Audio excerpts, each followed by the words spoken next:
Hello, everyone, and welcome back to Pixels. And this is a very special episode of Pixels because, like every year for the past 5 years, we are doing an E3 special with my good friend Scott Johnson. I'm Patrick Beja, and this is Booxels 2019. How's it going, Scott? Doing all right. 5 years of this, and no stopping now. We're going to combine our forces, Voltron style, and make a summary best we can of E3 2019 and everything that happened. If you have been following what we've been doing for the past few days, you are on the same exhausting path that we are. This is kind of a 3-4 days marathon where we cover the shows, the press conferences and the showcases live and put those on the feeds as well. We have the Pixels feed, and we have the Boop feed, and we have the Core feed on Scott's side. And this is a wild time for gaming, as you know, because you've been following this, I'm sure, as well.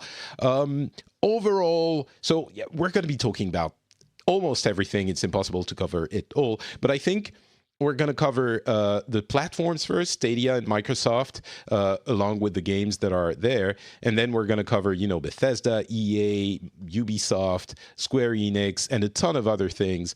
But overall, Scott, what did you think of this? And to be clear, this is like literally the Nintendo conference ended 30 minutes ago. So we still have the actual E3 show where journalists are going to go and try the game. So there might be some other information that surfaces. But from the press conferences and the presentations, what are your feelings about this year's E3, Scott?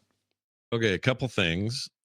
First, my overall impression is, let's say when I was going into it, I thought this was going to be your big transition year. I thought this would be the year where we heard about not only what Microsoft's plans were with the new console, but what it looked like, what its actual specs were going to be, beyond some kind of vague ones. And it would have a name, and they would announce titles for it. And like, that's where I really did think that was going to happen. And part of that is I think I came in after Sony had basically dumped all their specs and told us exactly what's in a PlayStation 5, which they will call the PlayStation 5. I figured, well, all right, it's Microsoft's turn. And they also have this conference kind of to themselves as a platform holder, if you don't count Stadia. Or Well, Nintendo, since Sony isn't there, of course, it was a huge opportunity. Yeah. And instead, it just felt like this isn't the year. It's next year that all that'll happen. And once I got comfortable with that and gave up on my notion that this would be the big hardware transition year, then I realized, oh no, this is the one before the year that happens. Like, this is the one where we're kind of long tailing the current generation. There's some cool games coming out, but we're not seeing anything crazy innovative here or whatever. It's just going to be kind of one of those years. And once I got past my own expectations, that settled in, and everything was fine for the most part. It's a fine show this year. They're not the most exciting conferences ever. There were a couple I think that stood out, and in particular a couple of people that stood out in terms of them presenting things. But for me, it was Ubisoft and Nintendo. They were my two strong ones this year. Yeah. Microsoft is exciting in some ways, but obviously we'll get to that in a minute. But yeah, we will. I think you're right. It's not the most exciting E3. I think that transition, you're right, is not yet hasn't happened, and it was surprising on Microsoft's part. We'll talk about that. I do think there are a couple of things that we can start discerning. There's these hints, more than hints actually, trends that are getting really strong, that are telling us what the next few years are going to be, and of course the streaming is one of them. And something that I think no one really expected was the importance that the Game Pass was going to have, not just for Microsoft, I guess, but as a concept and the way it influences your appreciation for all the games. We both commented on that, and others as well, as we were watching, especially the Microsoft conference. But it also applies to Stadia in a weird roundabout way, which we'll discuss. And overall, I think it's more interesting from an industry standpoint than in different ways than I might have expected. And from a game standpoint, it's probably average, which some spikes of really cool things. But we'll discuss all of it. So let's start with Stadia, which kind of like Microsoft, we expected a lot more surprising details, especially on their business model. And the what they came out with was, I think, underwhelming in many ways, and kind of got explained afterwards, and I'll get to that. But I was convinced that Google was going to change more of the industry, because they usually do when they enter a market, or sometimes with that much conviction, they changed a lot. They change a lot of things in that market. But here, Stadia is essentially a console, just like any other console, except there's no console. So to summarize, Stadia is a streaming service from Google that is actually going to launch. That's not how they presented it, and that was a big misstep on their part, I think, because they muddied the message incredibly badly. But what's going to happen is Stadia is actually launching in 2020, and it's going to be freely accessible, but you need to buy the games that you want in order to play them. So at this stage, and this might change, there's no free trial for any game. There's no subscription, all you can eat, all you can play type subscription. It's really just you buy the games. You don't need to buy the console, which is cool. Of course, you need to have a decent connection in order to play it, which is, can be a problem for some people. But of course, not having to buy a console is an upside to many people. But it's really just that. It's a console without the console, and that launches in 2020. However, if you want to access it early, you can you can buy the Founders Pack, which is $130, and you get with that a Chromecast 4K, a Stadia controller, and 3 months of Stadia membership. And you might be thinking, oh wait, membership? What is that? Right, because the service will be free to get once it actually launches, but it's limited to 1080p and some of those technical limitations.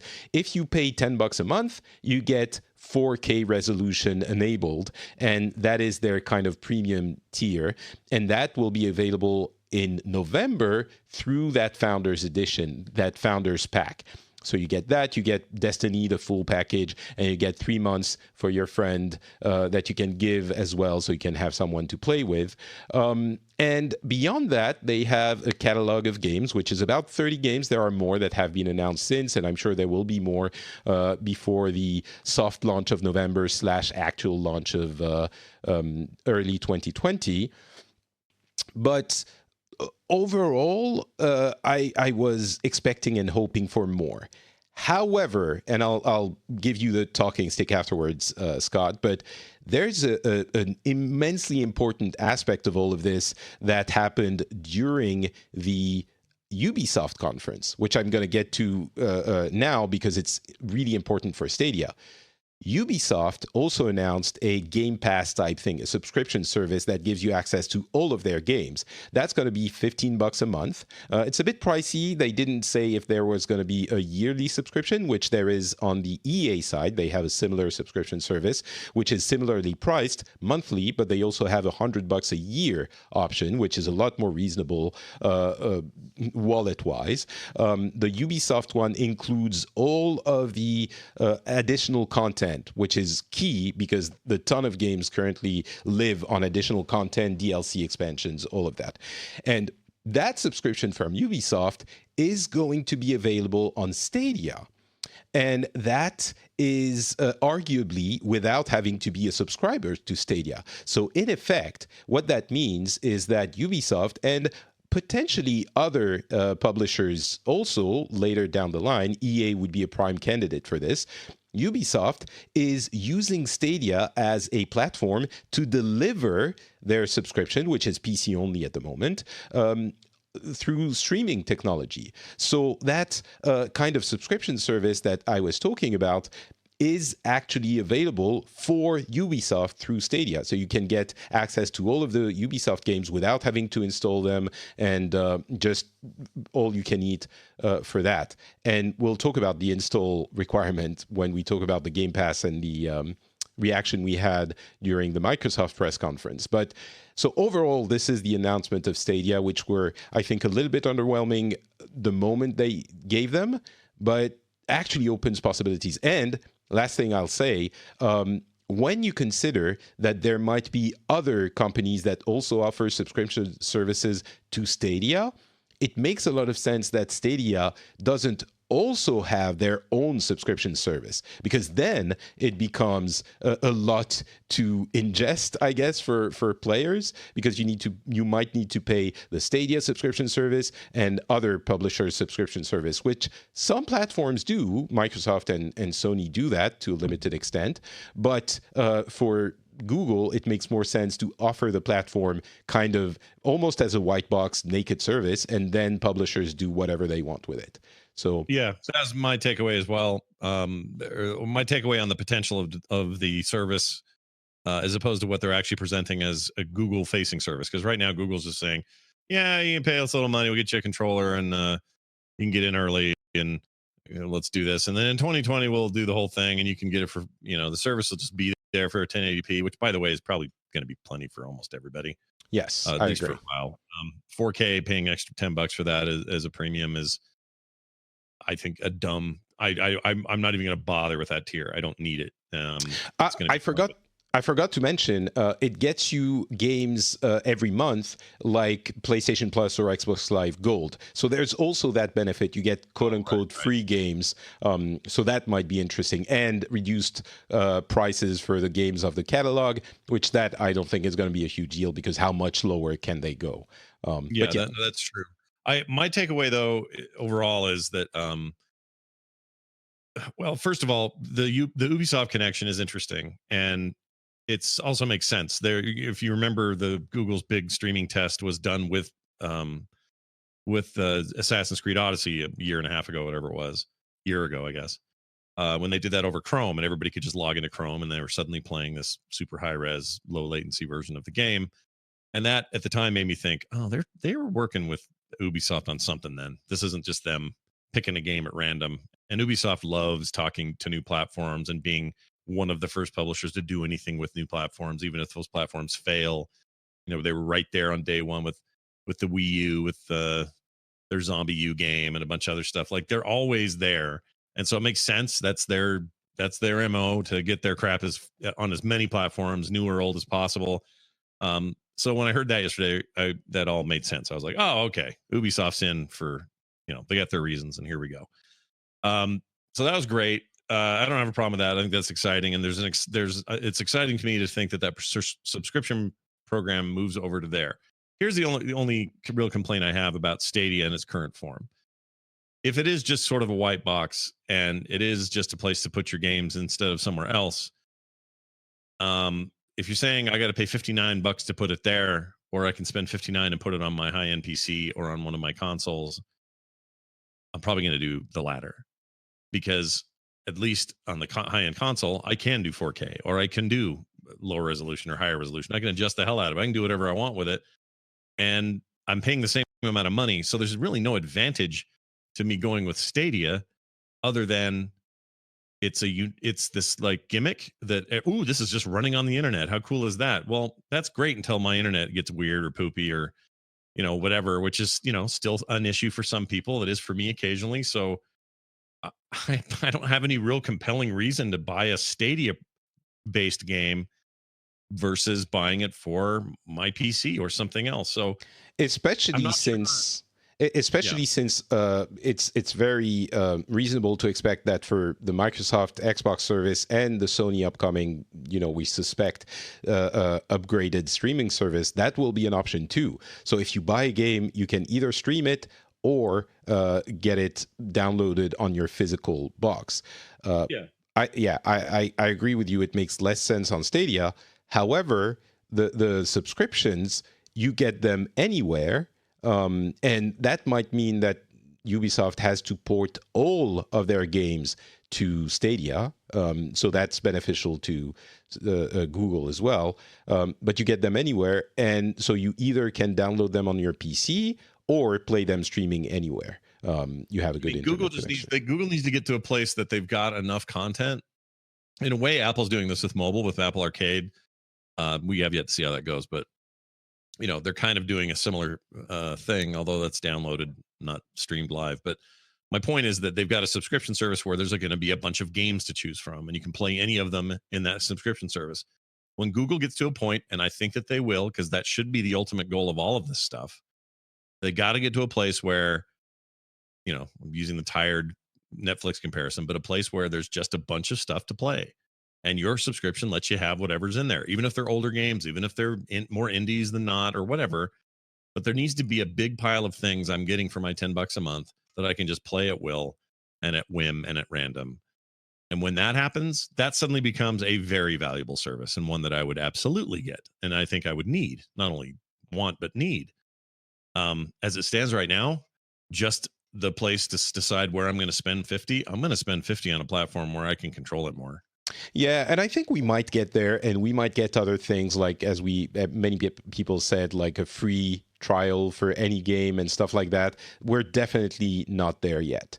And until we do get there, you're right. I think outright buying a game on Stadia doesn't really make sense for anyone. But I think that's the position they're in now, because they don't have, they have to sell the games that that people want, because there's no other option. That being said, I heard from a lot of people who are thinking, you know what, you're crazy. I don't need to buy a console. I can just buy the game and start playing.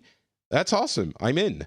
And I think for a lot of people, it will make sense, just maybe not for us who do have a gaming PC or a bunch of consoles anyway. So that there might be a little bit of bias there. But regardless, that's the feelings I think we got on Stadia, and there's more to come there. They have a lot of publishers interested, many of whom don't really have the infrastructure for doing a streaming service of their own. So we'll see. Yeah, I look, if they stick with it and they're serious, I keep bringing that up as if it's a problem, but it kind of is with them sometimes. Then they've got something rad. They'll be at the forefront of this weird new way of getting content like this. I just think this is just too early to say for sure. I don't know. I think it's too early to say for sure. I'll agree with you there. But again, I think the main point of Stadia is not Stadia. It's the enabling of other publishers using it for their own services. I think that's what they targeted that we didn't really see coming. But we'll see. We'll see what happens. Microsoft. Of course, the big news was the release of deodorant and body wash branded with Xbox that we got a couple of days before E3. But the other big news, okay, that didn't land at all. You didn't even chuckle. But inside I was deep down. I was really stoked. Yeah. Thank you. But there were a bunch of games. We'll talk about them in a second. But the big thing, I think, even more than Scarlet, Project Scarlet, which essentially will get that over with immediately. They said nothing that wasn't expected, and essentially they matched, as we knew they would, Sony's specs that were released a couple of months ago. And we know that that was going to be the case because the industry and the technology is moving in a certain way. And so all of the next generation, including Stadia, there's going to be maybe less or more power depending on how things go down the line. Stadia could upgrade their hardware as well. But Microsoft is touting 4 times the performance of an Xbox One X, which Stadia isn't. It's less than that. It's 1.5, I think. But those numbers don't mean a lot.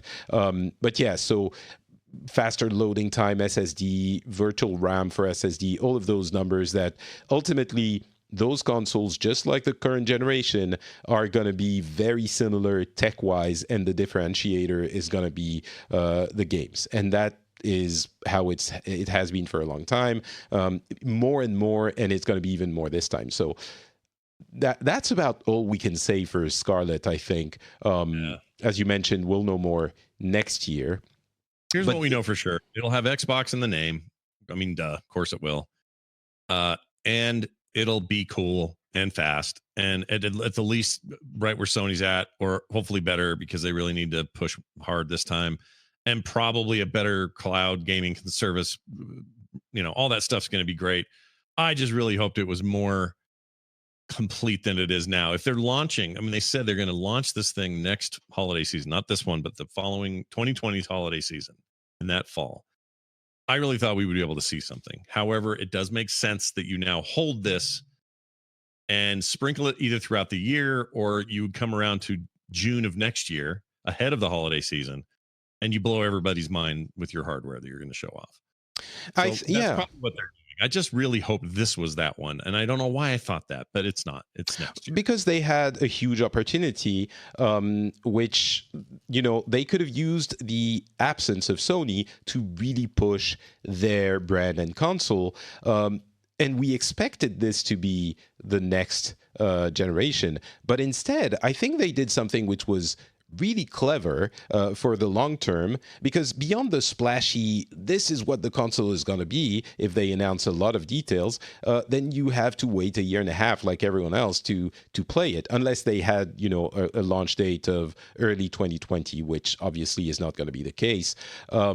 So instead they focused on Game Pass with the launch of Game Pass for PC, which is $10 a month, but $5 a month for the beta period, which we don't know how long it's going to last, which is a ridiculously good deal for the amount of games that are already there, and they're going to go up to 100 games roughly for PC. They announced the inclusion of the PC Game Pass in their Game Pass Ultimate, which is Xbox Live and Xbox Live Gold and Game Pass for the console. So you get PC, console, and live for $14.99 a month, which is ridiculous value. Amazing. It's a lot of value.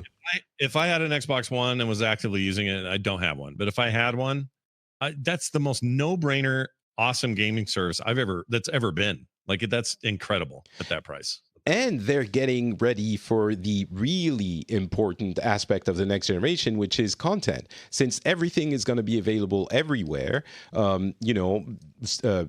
Apple recently announced that Xbox and PlayStation controllers are going to be compatible with all of their devices, including the Apple TV and everything. So anything you want to play is going to be playable in decent conditions for everyone through streaming. Of course, again, everyone who has a decent connection. But so they're positioning themselves for this with content. They announced they're buying Double Fine, so another studio joining the Xbox exclusive team, or / half exclusive, because some of them are getting on other platforms. But the pushing of the Game Pass was actually really clever, I think, because getting people into your ecosystem through Game Pass then transitions to the next generation. So instead of selling the dream of the next generation and then having people wait for a year and a half, you sell them on something they can get right now. Game Pass gives them a ton of games immediately. You give them an attractive deal initially,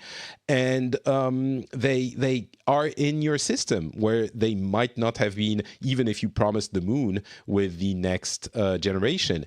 And they announced a number of games. I think they didn't announce a number of games. There are a number of games on the Game Pass, but overall, their conference was exciting. And xCloud is coming. So the streaming service for the current generation is coming in October, and it will allow you to stream from your existing console. So it's kind of like a private personal xCloud server. That's going to be for free. But then they didn't exactly detail what is going to be available during that test of xCloud or the beginning of xCloud, but we suspect that Game Pass should be included in that. And if it is, again, we get into a all-you-can-eat service available very quickly before the service from Google, which is launching in November. So I think it was actually pretty clever, and the streaming makes even more sense when you think about it in that context, because both you and I saw a ton of games that we thought, if I had to go out and buy it, maybe I wouldn't try it.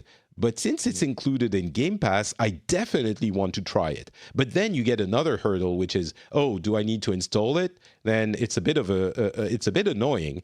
And how spoiled are we that installing a free game, quote unquote free, is annoying? But still, it's true. Yeah. So having it streaming, just you press a button and you start playing, becomes magical. And then you try so many more games. Maybe you don't finish all of them, but you try a lot of them and you might discover stuff you like. It all kind of coalesces together in this weird way, which I think makes sense. 100%, and they're better positioned to do this than Google is. They have the games already, or a lot of them. If anyone's positioned even better games wise, it'd be Sony, but I don't think Sony's, or Nintendo even, but neither of those companies have this cloud initiative or the back end to do it. They just don't have it. They have to. Well, Sony is working. Yeah, Sony is working with Microsoft now to do it, which is just makes. But it means that the Sony service is going to be just as good potentially as the Microsoft service. Hopefully, they will figure it out. So. It's good. It's the right. It's the right thing to do. I kind of thought somebody was going to partner with Amazon or something, given their back end, but. It sounds like they decided to go with Microsoft. But the point is, like, both of those companies represent all of the games and all of the third-party relationships needed to get more games in there. Google doesn't have that. Like, they got money, but they don't have the relationships. They don't have the long-term plans. They can't just come in, Johnny come lately, walk upstairs and go, hey, everybody here, put all your games here right now. We'll give you a bunch of money for it. It doesn't work that way. And so they're better suited to hit the ground running with xCloud, and maybe even Sony with what they produce, to give me the service that you and I were talking about, which has a third leg to it, which I wish was happening with Google. But then again, it takes away a tenet of Google's plan immediately, and that is, let me choose to download it or not. I want to stream some things. Like, I like your discovery method. Go in there, stream them, mess with them. Ooh, this game's totally speaking to me. I want this game. I'm literally going to download this now to a box. That will be possible by all indications on xCloud and Xbox and possibly Sony's platform. It's not possible because there is no local hardware solution for the Google thing. And I know that flies in the face of what Google is trying to do. They're going hard into the streaming direction only, but I kind of like the choice, because it just gives me more options to I mean, the PC's got little things like this anyway already sort of going on in weird places. Bringing that to a console, making that ease of use is great. And I may play the whole thing streaming. I don't know, but I probably will download it if I like it and play it there, like right off the hard drive, and I'll worry about my internet connection. Initially, you might. I think in a few years, I think that's going to be less of a problem. But yeah, initially, you might. And you're right. Both Sony and Microsoft are going to have that option. Of course, Sony already has the PlayStation Now and actually the in-home streaming, which the xCloud project is going to bring to the Xbox. But the Sony's service is technically not, I think, good enough to be satisfying to most people, and even more importantly, the catalog is not there because they prefer you actually purchase their games full price. Of course, they're not going to have a choice. They're going to have to move to another model now that everyone is going that subscription route. But yeah, so overall, a couple of things I guess we should mention as well. On Stadia, you're going to be able to stream to Chrome-based devices, tablets, and phones, but only Pixel 3s, I think, and no other Pixel phones. So Google's hardware is getting shafted in this, which I think a lot of people are pissed about. Google faithfuls, which I can understand.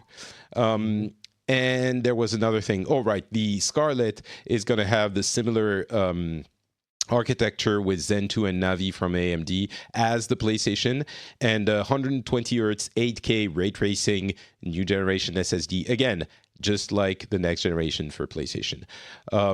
So, yeah, should we talk about the games that were announced? Yeah, why not? They did have games to announce. Again, nothing other than Halo. They were saying, Project Scarlet for Halo Infinite, but So that didn't fancy. let's talk about this for a second. They showed an in-engine cinematic for Halo Infinite, which I'm not a big Halo guy, but beyond that, I was excited to see what it would be. No hints at why it would be infinite. A lot of people assume that it would be a game as a service type thing that would evolve, and it might still be. But what they've shown was very classic Halo-ish, and they even said it's kind of a reimagining of the Halo experience. Beyond that, I think we were discussing this during the conference. I think it's not very impressive graphically, which was kind of a bummer. I rewatched it afterwards. It's certainly very detailed, but it's not. It was indoors, and they made sure to show volumetric fog and lighting so that the ray tracing is featured. But there wasn't immense vistas. Like, if you had told me this is on the current generation of consoles, I would not have been surprised. I would have been like, oh, okay, that looks pretty good. But I would never have guessed it's a next generation types graphic. Oh yeah, no, they like straight up. I'm still not even sure it was.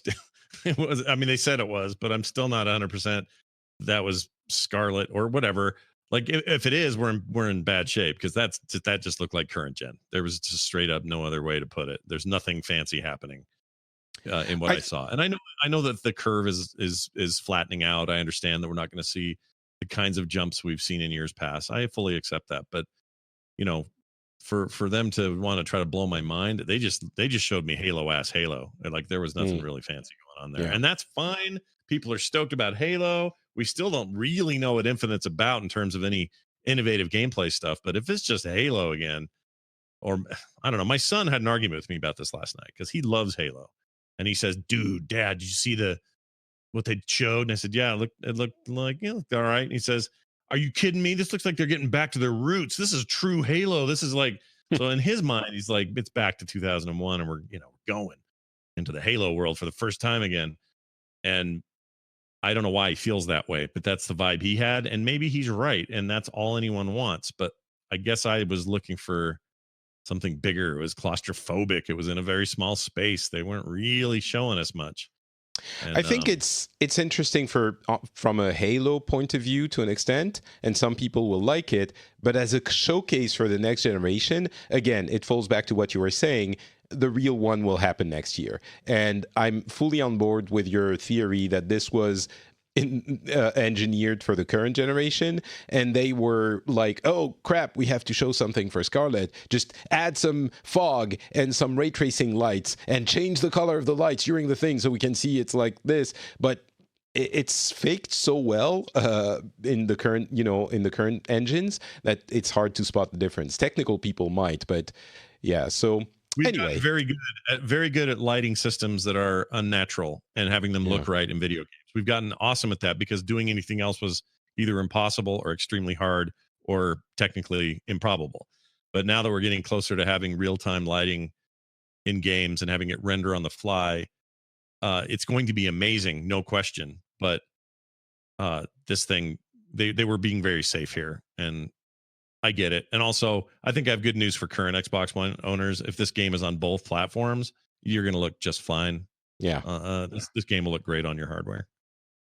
All right, so let's talk about games. There were a bunch of them. We can't go through all of them because this to me was the best conference. Not a lot of exclusives, but it was so exciting. Especially, should we start with Cyberpunk? Let's sure. Start with Cyberpunk. Let's start and end and do nothing but Cyberpunk as far as I'm concerned for the rest of our lives. I cannot wait for this game. I'm so excited. So, if you haven't heard, they showed a pre-rendered trailer for Cyberpunk, which fine. You know, it actually doesn't show a lot of the game. It's just a pre-rendered trailer, which was exciting. They have a release date for April 16, 2020, which, by the way, the theme of this episode will be early 2020 is going to be crazy because so many games are coming out early 2020, or at least first half. A lot of them will get delayed because they always do, but Possibly, yes, yeah. it's very front-loaded next year for some reason. Everybody's got them then. And well, the other games that haven't been announced might be for the next generation of consoles, so that might be why. But the ones for the end of the year. But at the end of the trailer, the most incredible E3 explosion thing ever happened, and that was the reveal that Keanu Reeves is going to be playing a character in Cyberpunk. He appears in the trailer, the modeled the version, which we were watching it, and I had like half a minute. I was earlier in the stream than you guys were, and my jaw dropped. I was like, oh my God. And you're like, what? It was a really funny moment. And especially since Keanu Reeves has had this resurgence with John Wick, it was the perfect alignment of stars. And after that, Keanu Reeves arrives on stage at the Xbox conference, does a super cute speech about the game, and announces the release date, I think, or maybe it was announced already, but it was like the surprise, the reason why E3 is exciting, and I understand it's marketing and whatever. We know that. It's not like we get got by the magic, misleading marketing of these companies. It's just the joy of celebrating all of this is real. And the surprise factor is part of it. And this was a perfect, unexpected surprise with some star factor, some wholesomeness. I loved it. This is textbook E3 greatness. Yeah, that was a highlight for me also. Like if I had to pick actual show highlights and not pick my favorite conferences overall, that one is right up there. I'd put that Bethesda lady up there. There were a couple of moments across all of it that were really memorable, and that was awesome. And who doesn't love Keanu Reeves? Like everyone wants to make fun of him back in the day in the Matrix days. I'm telling you, man, that dude's got star power. He's also humble. He's a nice guy by every account. He's in a game that looks rad. Perfect guy to come out and be goofy on stage and have a little fun with him. Like, yes, I love that stuff. I'll tell you what I don't want, I'm sick of, and every conference does it, and I'm sick of it. It's this. It's their spokesperson, head person coming out going, we know that gamers love to game. And as we know, the greatest part of gaming is gaming with our friends. And that's what we love about gaming. Gaming, we are all gamers. Like, I hate that talk. I hate it. They all do it. They all do it, bringing us together as gamers. Finally, we're getting now more than ever. It's like, shut up. I hate that. I agree. It's getting tired. It's just getting really tired. So we know what we are. We know what we love. Just show us the stuff. Bring Keanu Reeves out. That's a great idea. And then keep moving. That's my take on these things. And at the end, you don't have to come out and go, once again, we've seen that gamers, dude. Who are they even talking to when they say that stuff? I agree. I think it's. I understand the reason for that kind of messaging, but I think it's definitely getting tired. All right, so Ninja Theory showed Bleeding Edge. I'm going to do a quick fire. Bleeding Edge, a melee 5-on-5 action PvP type game with champions and characters that looked kind of rad. Ori and the Blight and the Will of the Wisps, February 11. I think this might be the most beautiful game I have ever seen. Minecraft Dungeons, spring 2020. Some Jedi Fallen Order. We'll talk about that during the EA conference we'll talk about. What else? Double Fine presented Psychonauts 2. They also presented Double Fine as a newly acquired studio by Microsoft Studios. Yeah. So they are now Microsoft company. Yep. Mentioned it, yeah. A Gears 5 cinematic that I thought was really convincing. I don't need to see more gameplay. There's a new multiplayer mode, PvE, that is called Escape. There's also Phantasy Star Online 2 that's coming in the spring of 2020 to the West. That was an interesting surprise. Elden Ring, the From Software / George R.R. Martin collab, was shown through a trailer with no in-game assets and didn't get any dates. A bunch of other things. What did you take away from that presentation games-wise? What did you enjoy? Oh man, I mean, there were a lot of cool games shown. It all felt very current gen, so I was still kind of in the middle of resetting my expectations for what they were going to show. That it was going to be a lot of stuff we sort of either expected or knew it would look like or whatever. For me, probably Ori and the Will of the Wisps blew my mind the most. Like, that's visually just incredible. Of the games they showed, weirdly, the 2D, the kind of 2D action things follow up to Ori and the Wild. What was the old one? Ori and the Wind of the Wild Forest. Was it Forest? Anyway, I think so. Weirdly, that one jumped out at me more than almost everything else, and that surprised me. I guess I just didn't expect that. But we went. The other thing that was super excited about are actually a lot of games I haven't played yet from Microsoft, because again, I don't have an Xbox. But when they announced the Windows 10 Blind Forest, Blind Forest, not Wild. Blind Forest, thank you. When they announced that deal, and we knew about it before because it got leaked, and I ran out and grabbed it for $1 for the first month and $4.99 thereafter, which now has been confirmed as the beta. We've talked about this. That's maybe my most exciting thing of the show, because I get to now, for a relatively low price, get into Forza Horizon 4. I get to get into games that I have not played yet, or a few that are coming that are super exciting to me, and play those on my PC, which is kind of my preferred platform anyway. So those were more exciting to me than a lot of what they announced games wise, which is weird. I know. But nonetheless, that's more interesting to me than a new Gears or a new Halo or any of that. I think Minecraft Dungeons looked cool. That's a multi-platform game, so not really a Microsoft exclusive, but that's where it got shown first. Surprisingly, because I don't really like Minecraft. I like Diablo-like games though, and that's what that appears to be. So there's a lot to like what they showed in there, but of all of it, I think I was most impressed with this this beta period of the PC Game Pass, where I can play their games that I've been pining for a couple of years and never gotten my hands on, and now I can finally play them.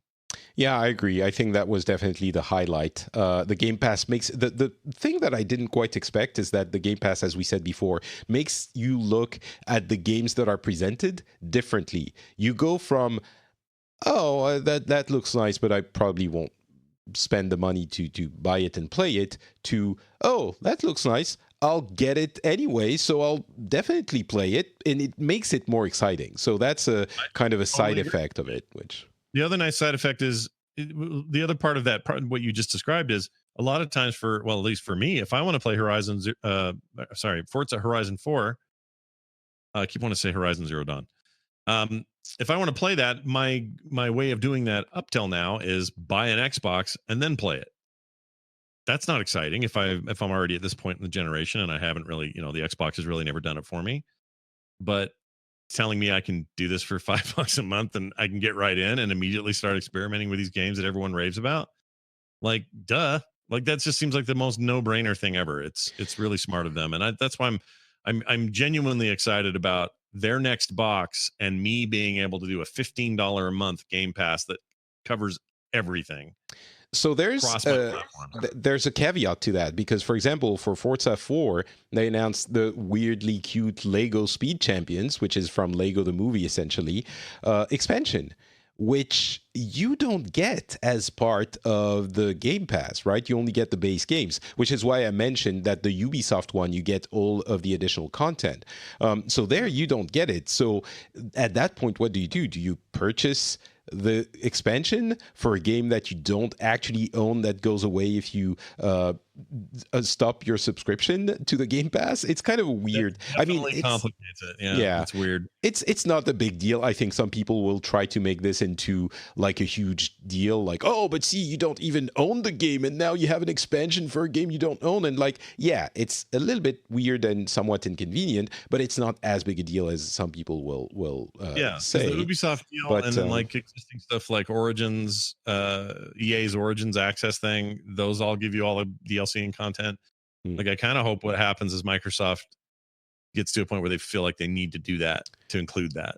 Maybe that will be part of the next generation thing. But anyway, so there were other games. Of course, not all of those are included in the Game Pass, but other games that I want to mention very quickly. Flight Simulator is making a comeback. 12 Minutes is a weird game that I do just want to mention. If you haven't seen it, it's narrative view from up top with dialogue that is really well done. It's just two people in a room and someone talking about stuff that hasn't happened yet, and then it's cut to, like, it looked really interesting. And that did jumpstart me a little bit in that conference. I'd forgotten about that. That's a rad game. Blair Witch, which we should mention, and I think that's about it for. Oh, The Legend of Wright is interesting. It's a pencil drawn type board game looking game. It was weird and different. And of course, Battletoad, which a lot of people seem to be hoping for, but it didn't do it for me. It never did it for me, and this one seems like it fell flat even for some people who wanted Battletoads. So totally. They've gone a very different art direction with it, and I don't know if that looked like a mobile game or something. So that I'm concerned about that one as well. But Battletoads, whatever, it's Battletoads. All right, so can we put Microsoft in our rear view mirror? Yep. Even though our objects appear larger than they are in that mirror, it's fine. Put them back there. To be fair, the Microsoft conference was really exciting to me. So it was pretty good for me. It wasn't the greatest, but it was all right. I liked it. Bethesda didn't have a huge amount of new stuff to announce. I think actually very little new stuff. Some, but very little. They spent about half the conference saying, we're sorry we messed up with basically Elder Scrolls Blade, the free-to-play mobile game, which is coming to Switch, and Fallout 76, for which they're adding human NPCs and a Battle Royale mode. They had a push for Elder Scrolls Online, which is still going strong.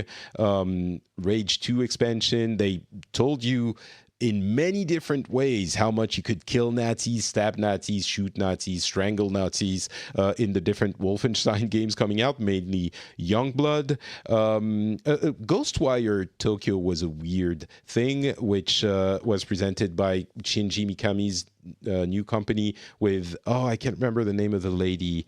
She's so great, though. She was so cute. Me, she was E3. Just what a... Somebody... there you go. Called her Chaotic Girl, or no, Chaotic Good. Her so cool. Ikumi Nakamura was definitely the darling of E3, and she was genuine and fun and cute and Japanese, and very Japanese. But and the game looks cool too, by the way. That looks like a rad game. I can't tell a lot about it at this angle, but it seems of a lot of what they showed here, that one jumped out as I'm gonna check that out when it comes out, because that seemed neat. Yeah, and it's in Tokyo, and it looks... We have no idea what the game actually is. But Deathloop looks interesting. It's a game by Arcane, the French studio that made Dishonored. And it's a game where two people, a man and a woman, have to kill each other to get out of a death loop every game. It seems it's kind of a weird... it seems like you have NPCs you need to deal with before you get to the person, and each game lasts not too long, but then you do it again maybe in different levels. It's possible. Arcane's level design is really excellent, and you can choose to do that with full-on action or stealth, or it's weird, and I'm very curious to see what happens in that game. Very much so. Looked really neat, and well, like, if I don't know if that was gameplay footage. I don't remember if they said it was, but if not, I think it was. Yeah, was it? Okay, the tone was super tight, or in engine at least, but yeah. I made a note as well that there is so much cheering in this conference. It was unnerving. Like, there's always cheering in E3 conferences, but like they would say hello, I am blah blah blah. We have chairs, and everyone would go insane. Go, "Rah!" Like it was obviously plants. They were all Bethesda people. Yeah, Uh, which is fair. the You pre- know, you want to bring out your people to enjoy these presentations they've been working so hard towards, and also it's the benefit of having people cheer. But yeah, they all do it. Every one of these companies and conferences do it. They and we'll get to them later, but they and Ubisoft, Square oh Enix Square, yeah. was pretty rowdy, but whatever. Doom Eternal, where you go to hell and apparently to heaven as well. I thought that looked really cool as a new environment to evolve in. It looked very platformy. There were a lot of platform elements. There's a new mode they introduced, which is battle mode, where you play 2 demons versus 1 Doom guy. That looks rad, and it's coming out November 22nd. So I'm looking forward to that. And finally, that was the game of their conference, as far as I was concerned. I'll ask you the takeaway from this conference in a second, but I just want to mention Orion, which is streaming tech. It's aimed at developers, but essentially they're getting in on the streaming as well through the middleware or the techniques. Essentially, they can improve streaming from a software perspective. They say it's 20% faster. It's an average, but yeah, that's interesting that Bethesda is in it as well. And of course, Bethesda is a pioneer in tech, in engines in general, graphics usually, but it's not that surprising that they're pushing improvements for cloud environments as well. So yeah, overall, what did you think? What did you take away? All right. It's going to be interesting to have. I just realized this during the conference, that we're going to have an entire console generation that doesn't have a mainline Elder Scrolls game. Oh, that's true. Yeah. Yes, Skyrim's been ported everywhere. I get it, but it's not the same. They will not. That one will not launch in that generation at all. And the reason I believe that to be true, it may be. I don't know. They may make it so that it works on current stuff plus new stuff, but the fact that they didn't show any and only briefly mentioned it, Todd Howard mentioned the 2 games, that and Starfield, those are clearly next generation games. I think that was our answer. If we were all wondering when we'd see those, I think the answer is on whatever's next is where we'll see those. So that kind of both bummed me out, but also made me realize, oh yeah, of course, and that's great. I actually kind of prefer that as opposed to the kind of half measure approach that a lot of those games take. They never look quite as good on the new stuff, and on the old stuff, they look like compromises were made. I would say that was true of Black Flag and a few other games around the time of the last changeover. So I'm fully okay with them going all out on the next generation. Like I said earlier, my big takeaway is that the game of that show, of their conferences, is Doom Eternal. I think that looks insane and incredible.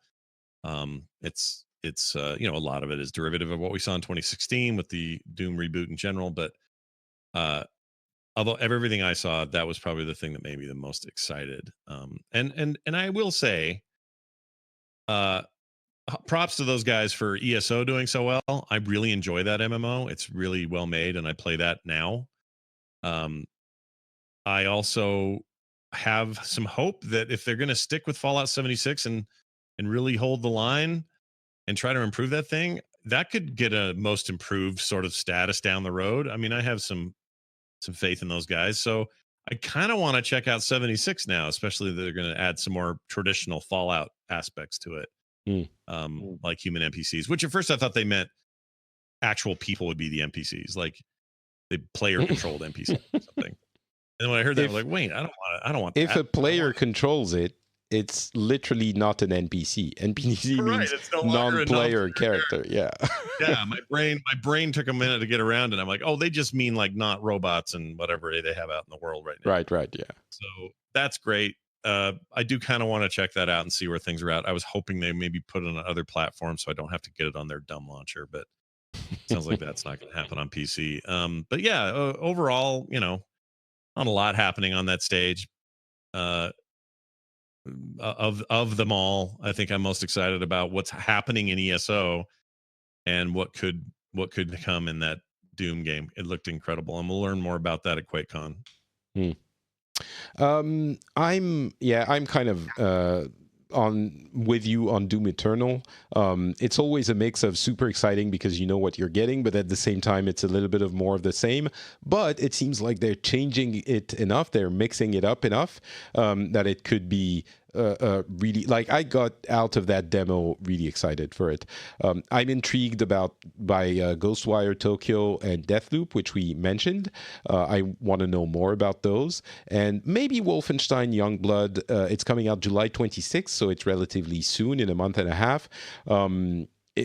I've really enjoyed the new Wolfensteins, and this one looks cool. I just don't have someone to play it with, and one of the features is co-op, but we'll see. We'll see if I actually play it. That one definitely has a more of the same kind of vibe to it to me. And it's not that I really did love the last couple of those, but I just don't know if I don't know if I just can't find myself getting too excited about the Wolfenstein games at the moment. For whatever, I'm sure they're going to be great. They've been great, so I think that people what I said about, it's more of the same, it's cool because you know what you're getting, but it's more of the same, I think applies more to Youngblood than it does to Doom Eternal. Doom Eternal is different enough that it excites me more. Youngblood, as I said, I adored Wolfenstein 2 and Wolfenstein 1, but yeah. So yeah, that was Bethesda. No big new announcement. EA is so EA, to be fair, it wasn't a E3 press conference. It was just a series of video streams that were bungled together, and they weren't supposed to initially, but they figured it's going to be really dumb if they're peppered through the conference, so let's just do them all together. We could talk about FIFA and the sports games and the Sims, but really what everyone was waiting for was gameplay and more info on Jedi Fallen Order. We got gameplay and more info. Scott, what did you think? I don't know. It looks fine. I'm not seeing anything crazy happen here that we haven't done in 1,000 of these games. The story feels like another young Jedi guy is gonna grow up and be awesome, and let's bring balance to this weird world. Like all of those aspects are there, and for those who just want that again, I guess you're excited. This is going to be a wait and see what the reviews say kind of game for me. I really like Respawn, and I think they made my favorite first person shooter story ever with Titanfall 2. So could they do it again with this? Probably, but I also know that, you got to work with Kathleen Kennedy and her people and everyone at Marvel, Disney, Star Wars, and make everybody happy. I think it's just a harder space to work in when it's not your own IP. So I have some concerns. I don't know that that's the problem. They got what they wanted. Reportedly, they had to fight to get a Jedi and lightsabers, but they got them. It's coming November 15th, by the way, if you didn't know. Why would they have to fight to get Jedis and lightsabers? That's the weirdest thing. Because it's a precious property, and if you mess it up, then it devalues these elements of that incredible. I understand why they're protective of Jedis and lightsabers, and to be honest, what we've seen, as you said, is not very exciting. If this game is not a really fun game, the next time they do a game, anyone does a game with Jedis and lightsabers, it's a little bit more of, okay, it's more Jedis. I understand completely why they are protective of it, and it just leads them to be homogenous and careful, and I think that's dangerous for game development.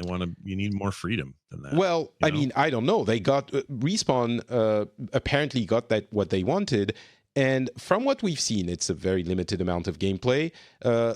I think a good half of the people thought that what was supposed to be a home run, Respawn doing Jedi games, was kind of underwhelming. The most common comment I've seen was, well, this looks like a last generation game that has lightsabers and Uncharted elements. And, you get generic not Starship Troopers, but Empire Troopers, Stormtroopers. That's the name I'm looking for. Some traversals. There's apparently a Dark Souls light type melee combat system, which could be super fun to play. I mean, I'm not saying this game is gonna suck. I'm saying I didn't see anything that got me excited for a game where I should have been excited by. The bar to clear was low, and they didn't quite clear it. So I came out of it as concerned as I was when they when they first introduced the game a month ago or so, and that's worrisome for such a home run, a game that should be a home run. Yeah, I think you're right. And Whatever, sorry, just I want to add the fact that if this game is not good, I want to fight you on the idea that this is Disney's fault. I think if this game is not a good game, it will rest squarely on the shoulders of Respawn, which is a developer I have immense respect for. I think they are one of the best developers there is, which is why it's so surprising this is not more exciting. And maybe it's about the gameplay. You have to put your hands on it and actually play it. It's entirely possible. But, right. Not all books, not all games can be judged by their cover. In this case, 15 minutes of gameplay. I don't think it's enough for us to know for sure. And I'm not going to poop until I've actually seen it or heard more or played it myself. That's fair. But I just feel like when it comes to these big IPs that and I don't just mean Disney, just anybody controls these IPs, and you're letting a game developer make something out of it. It's just a lot of tiptoeing on ice a little bit, and I think we've seen that in lots of games in the past. Once in a while, something gets through, and you're like, "Oh man, that is amazing!" Like the Spider-Man game last year was incredible. But I don't understand. They have everything, every element of Star Wars to make a great game. What do you think they should have gotten to, other than what they've gotten? I don't understand what you mean. I think it's the same reason that Disney, Lucas keep losing directors on Star Wars projects. The same reason. These guys come in with a creative vision. They bump heads and hit a ceiling every time they try to push that vision. And instead they come down and go, nope, sorry, you have to draw within these lines. And then those movies end up being kind of average and lame and having 2-3 directors on them, like Solo, like, I don't know, Rogue One. Like all of those movies are, none of the Star Wars stuff up to the point this new stuff has pushed very hard to do anything very new. It's all a lot of regurgitation of what's safe. And I worry that transcribes over to games. I could be totally wrong. In the end, this may prove me totally wrong, and Respawn was the company to do it. But I think that's a valid worry because they've done it before with the actual properties themselves. And I mean, nervous about it. They're weird about it. Whereas with with Marvel and Feige and all that, they've found all the right balances to pull it off. But I could see that getting to a place where they're nervous. So I don't know. I don't know. It's a wider discussion. I would fight you on the question of quality on the new trilogy. I think it's really interesting, and ultimately it will be remembered as something that tried different things, but that's a controversial topic we don't need to get into. The game aspect, I think a lot of it could be seen in the way you're describing it, but I think ultimately the moment-to-moment gameplay, I really doubt that Kennedy goes into Respawn's offices and says, "Oh, no, you can't do that gameplay-wise," and maybe there's some limiting thing, but I don't. That's a fair point. I'll give you that one. I don't think she cares about that either. I think you're totally right, and I think the thing she would care about would be: are you going to use, or you know what? Maybe she said you need. No, she didn't. Maybe she said you need a lightsaber wielding Jedi, but we just heard that she didn't. They had to fight and convince her to get one, and ultimately, that's one of the weak parts of the presentation so far, according to many people. Right. Anyway, okay. Yeah, but I also could just see a scenario where they look at stuff and they go, "That's too dark. You're going too dark here." But that's not the concern with this game.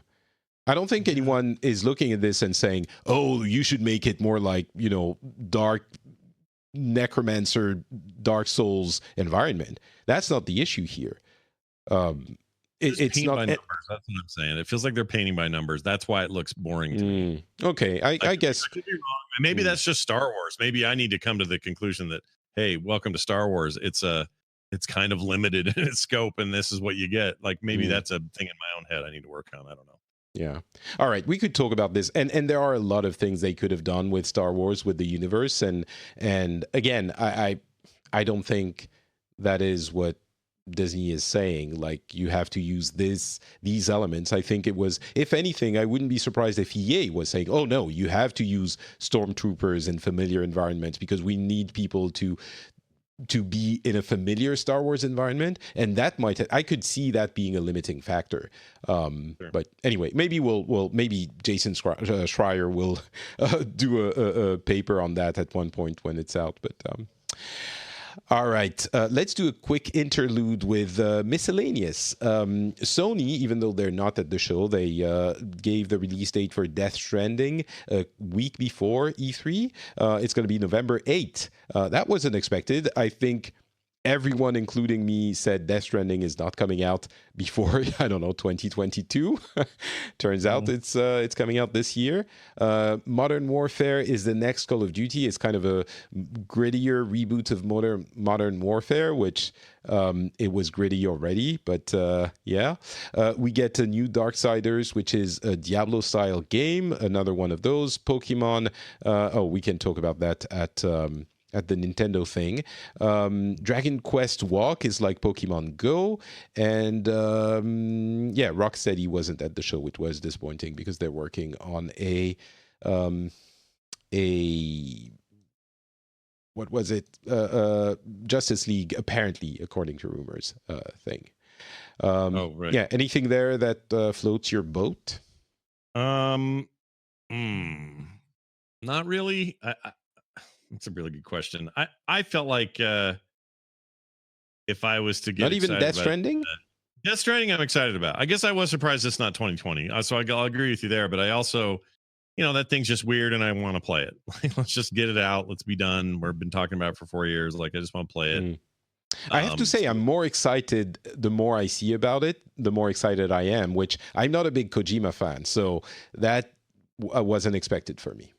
I like Kojima's weirdness is my favorite video game weirdness. I love it. And it's weird, and Metal Gear's always been weird, and this looks so weird. And I'm in on that alone. Like, this could be a bad game, and I still want to play it because I want to see what weird stuff he has to say and show. Having it come out this early is a big shock to me because I was sure 2020 on this one. 100%. If you'd asked me to bet money, there was no way I said 2019. But it does feel, it's weird because it feels like it was part of E3 somehow in my head, but it wasn't. It came a week before or whatever it was. News about that anyway, or that trailer. Yeah. It might Modern Warfare. I will say this about Modern Warfare. This is the most interested I've been in a Call of Duty in a while. I don't know how gritty or dark they're going to make it, but they have, talked a lot about that. This is effectively a story reboot with Captain Price and some of these characters. I want to play that more than I thought I would, because now it's, we got a campaign again. This isn't just some multiplayer thing like COD Blops 4 was.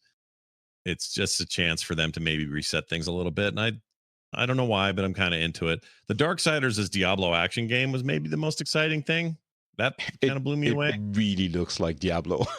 It looks so much like Diablo 3. It really does. And I think I'm okay with that because I just am a sucker for action RPGs. So sure. That one, I guess, mark me down for that one. I'm at the very least, I'm curious. Darksiders Genesis is the title of that game. Oh, what if it was just Darksiders, but on the Genesis? What if you had to go dust off your Genesis and play a cartridge version of Darksiders? And you have to include another 32X on top of it. You have to put a 1080X because it's going to need some power to play But when you boot it, it'll go, "Rise from your grave." That'll be great. Death Stranding, I wonder if it's going to be a full game or like a half game, because it's coming out so fast. I can't believe Kojima is working. It turns out he wasn't he could be controlled outside of Konami. Maybe Konami wasn't managing him properly. Maybe Sony was like, dude, okay, you can do it, but it has to come out in 2019. Like, it has to. I think there is some truth to that. I mean, we won't know unless someone says, but I think Sony runs a tighter ship. They were just like, dude, you gotta get it done. Yeah. Devolver, the Devolver Digital showcase, I hate them with a passion. I think that kind of marketing, making fun of because we're so edgy, never works, and I detest those showcases in general. Because for some reason, I have no idea why, I thought it was kind of funny this time.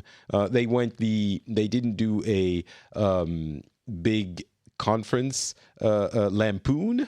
They did a Nintendo Direct lampoon, and I thought it was really well done and fun. I don't know if my mind switched or if it was a little bit different.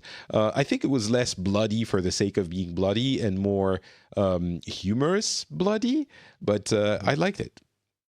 I didn't see it. Oh, And okay. the reason I didn't see it because I, like you, don't like the vibe of these usually. And they always annoy me. And I like their games. I think they're a good publisher and their games are awesome. And I play a lot of them.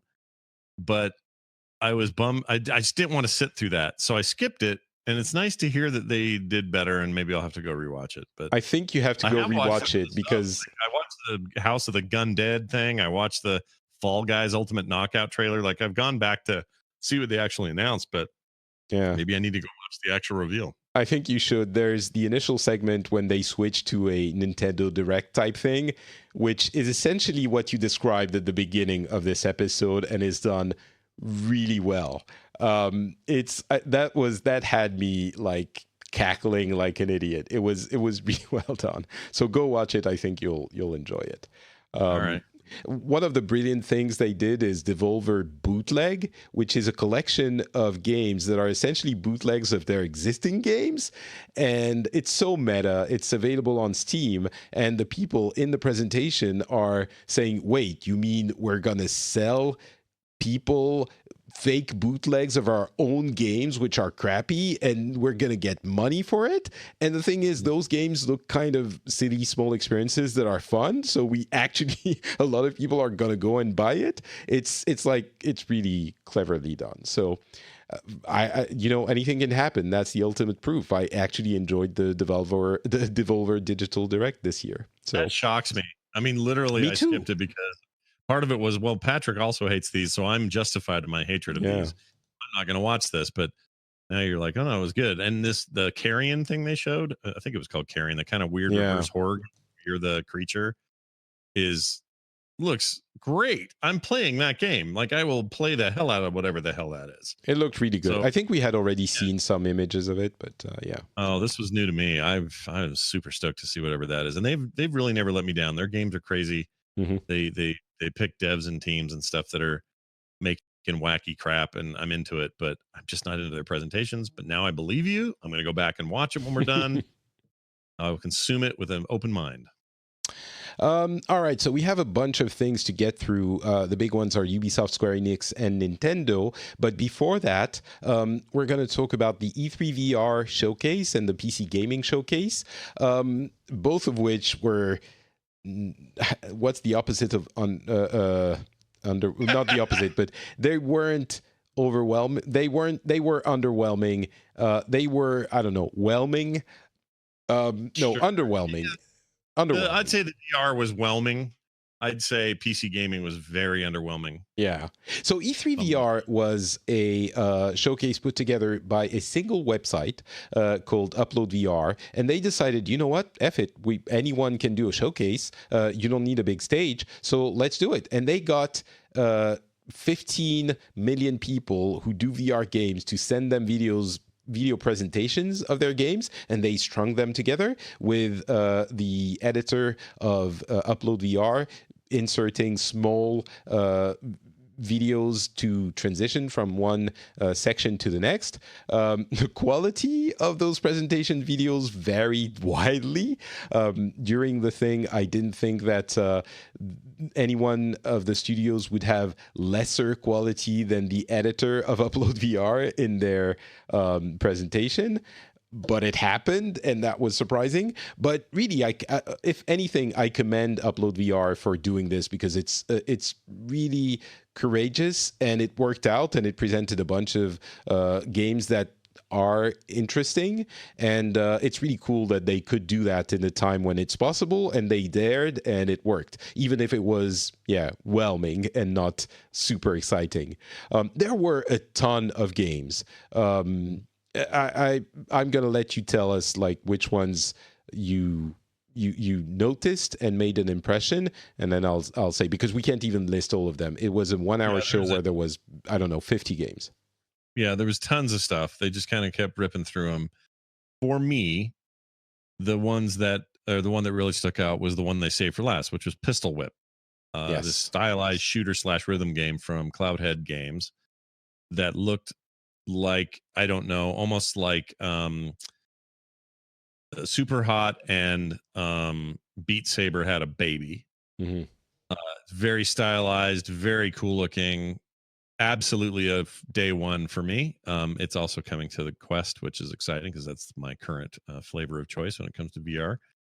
And I was super impressed with it. That and Space Team VR, which Space Team is a long running iOS and Android app that people are probably familiar with. You and a bunch of your friends sit around, and via Wi-Fi or Bluetooth, you're all pretending like you're part of the bridge crew of a ship, and you're all having to tell each other stuff to do in order to maintain the ship. And it gets very chaotic and crazy very quickly. Just go watch YouTube videos of this to see what I mean. But that coming to VR is a no-brainer. That is absolutely a thing that should be in a VR experience with friends. And I think that sounds amazing. Outside of that, everything seemed a little generic to me. Just a lot of shooters, a lot of fantasy, sort of like fantasy games that may or may not have a lot of RPG elements, and diorama style, poke around stuff and see what happens if you push a button kind of games. Kind of the three genres, we talked about this at the time, but the three genres you see in VR for the most part. And of them, it's really Pistol Whip that jumped out to me. Everything else kind of seemed a little lame. Yeah, it's really, we're still in a, the devs are figuring out what VR is used for in ways that are not obvious, and a lot of the things that we saw were, as you said, kind of the obvious uses that fall into three large categories.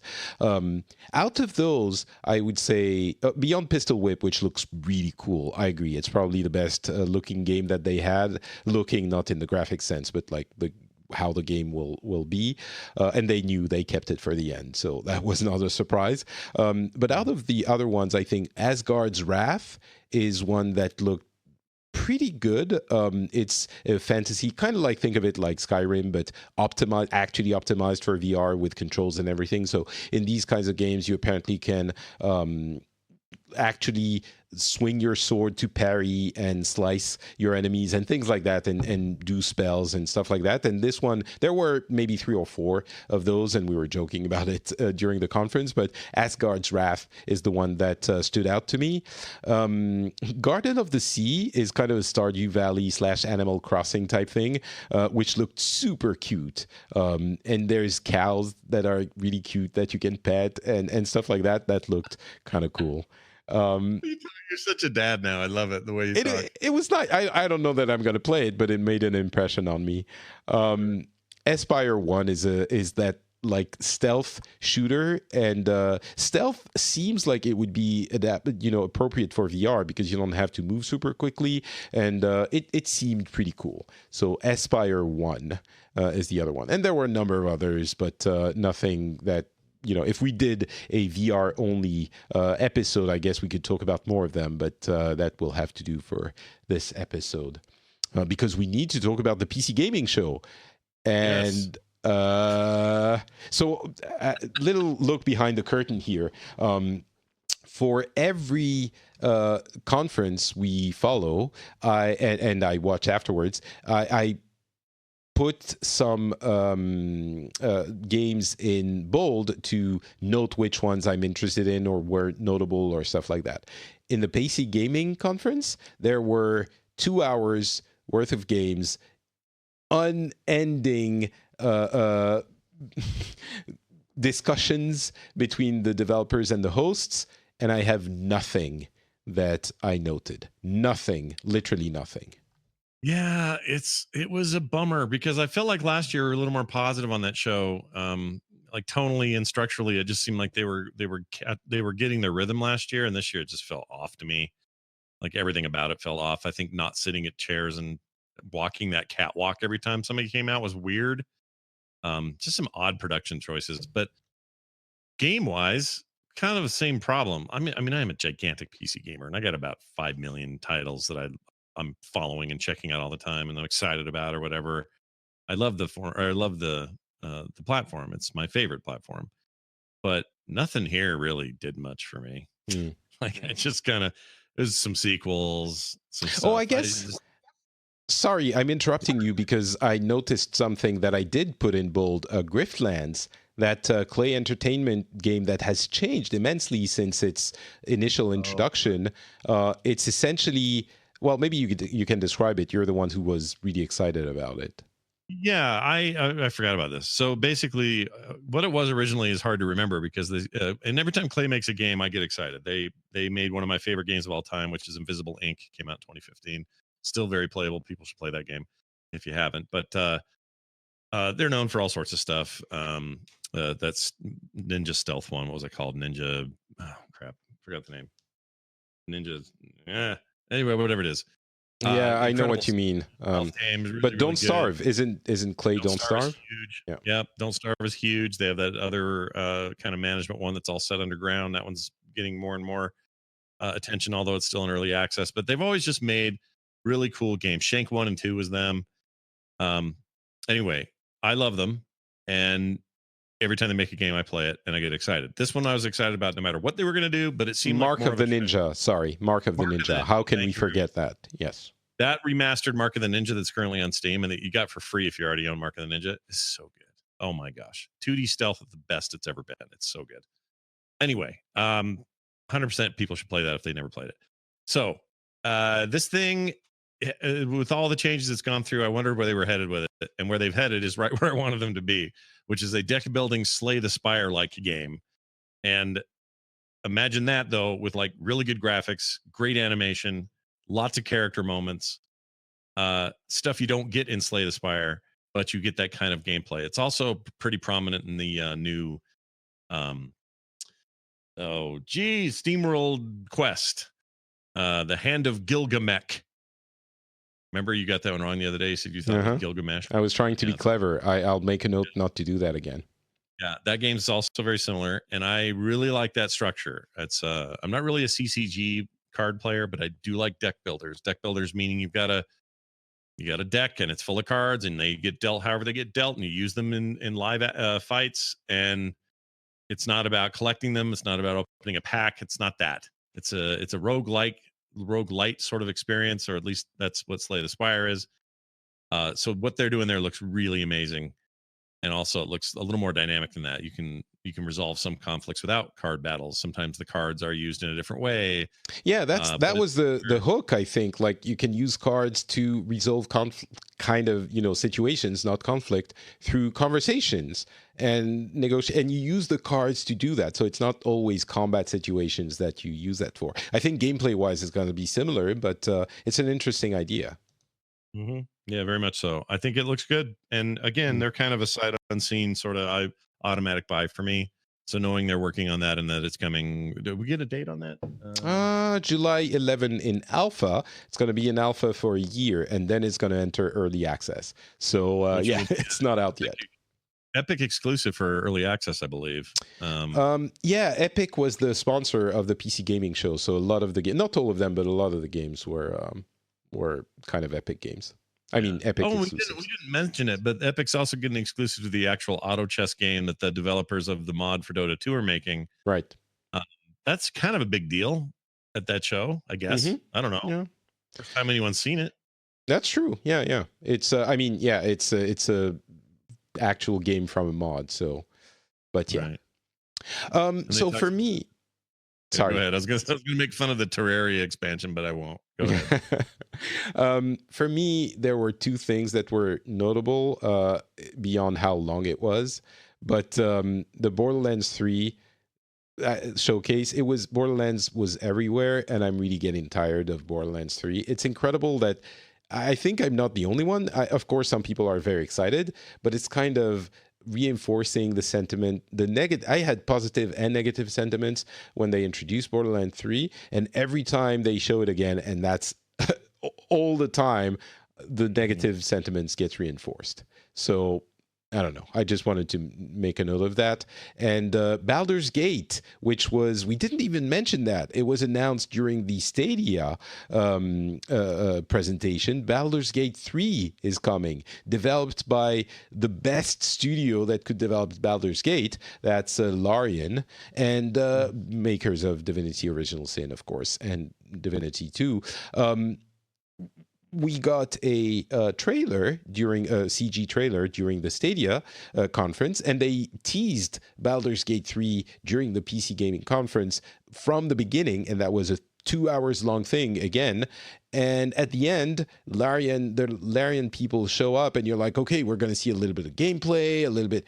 Nope, nothing. They essentially repeated, we're making Baldur's Gate 3, and Wizards of the Coast gave us the property after we made this Divinity, which they had said before. They had asked first, but they didn't want to, and then they proved themselves, and nothing. It made me hate the PC gaming conference even more than I did before. It made me very much hate it, because that was the number one thing I was going into the conference excited about, because they were going to talk about Baldur's Gate 3, my most anticipated, recently announced sort of resurgence of a game I love. So I was stoked. It's the license. It's these guys. They make great games. They're perfect for it. 100% the right combo. They get up and they're PR constrained to the point that they can't say shit. They didn't say anything. They just got up and said, hey, we're making this game. Here's a peek at that same trailer you saw 4 days ago, and we're done.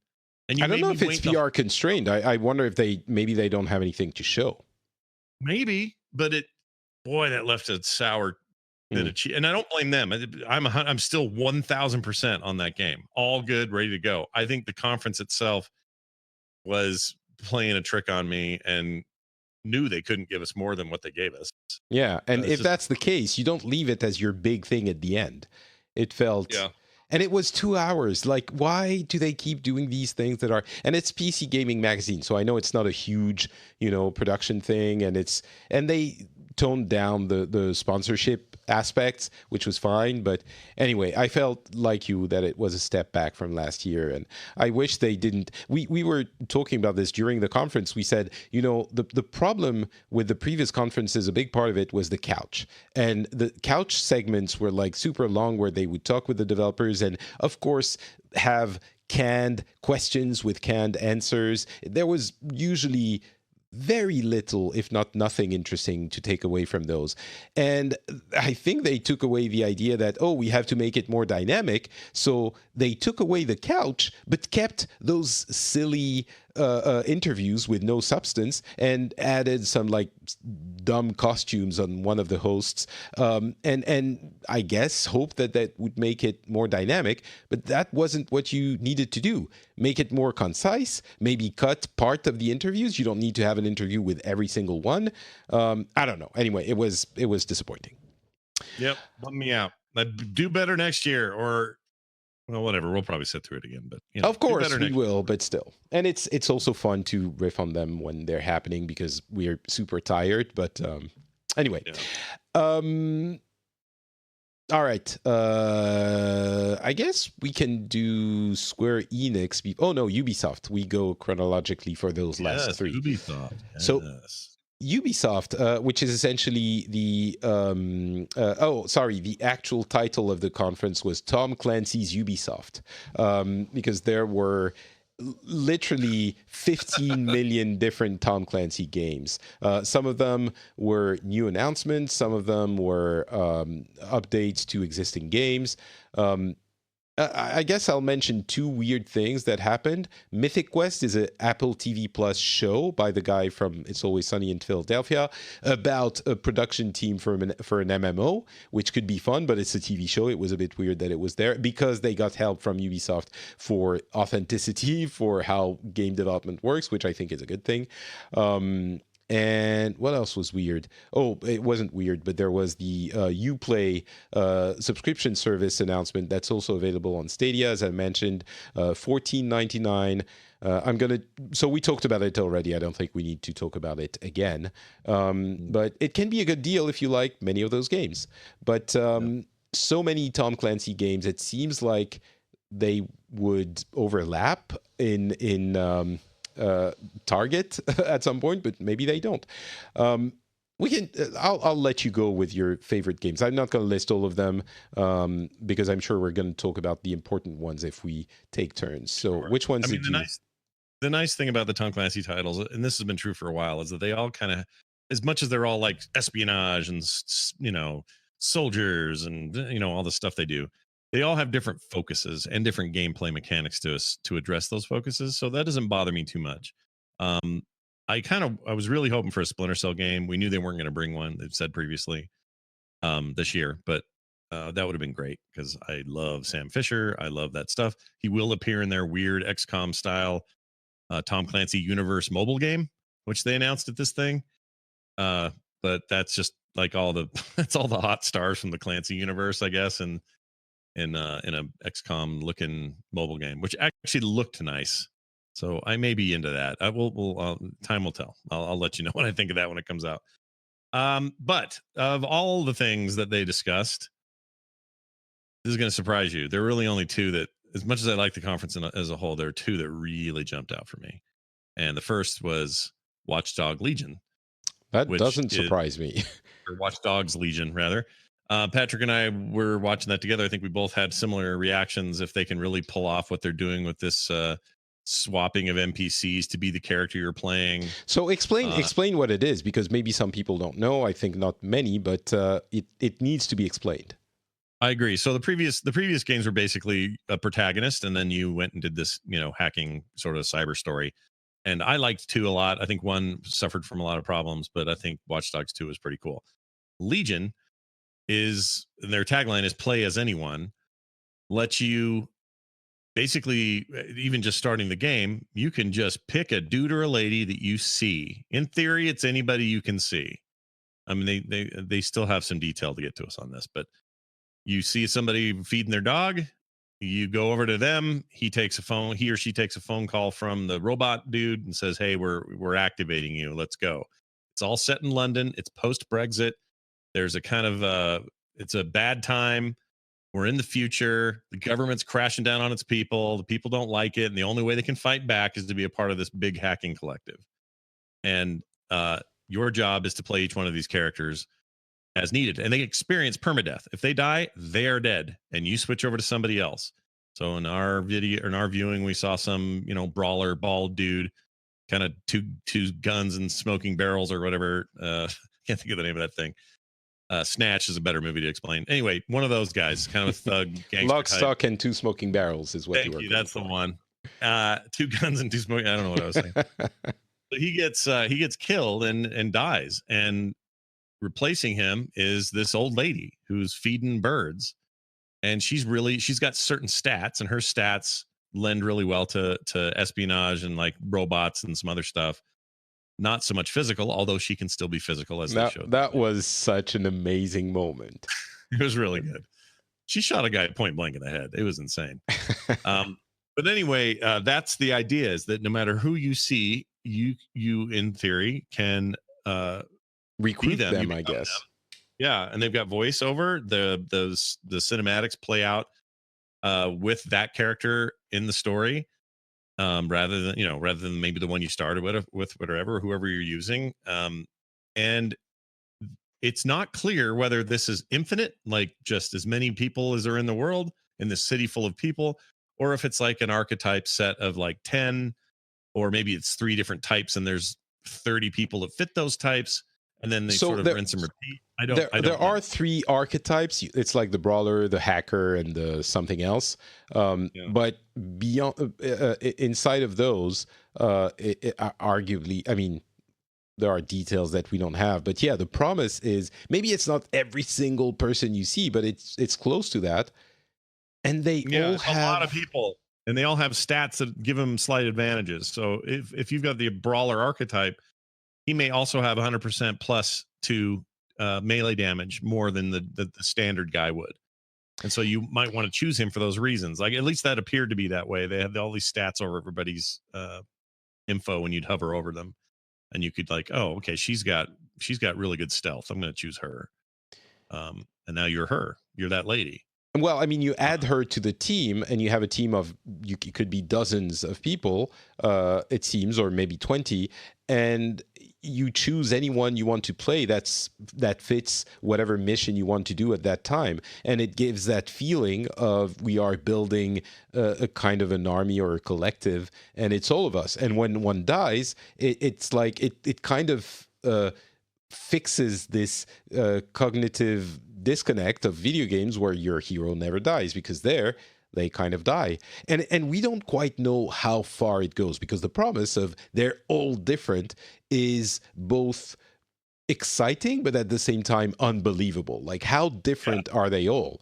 I think the big question is the voiceover. I guess they could record, let's say 50 different voiceovers for every type, every situation in the game, and then maybe modulate the voice through synthetic means with filters and stuff to make it sound like 2,000 different voices. And at that point, it's almost as if they had like infinite numbers, because 2,000 is enough that it doesn't matter anymore.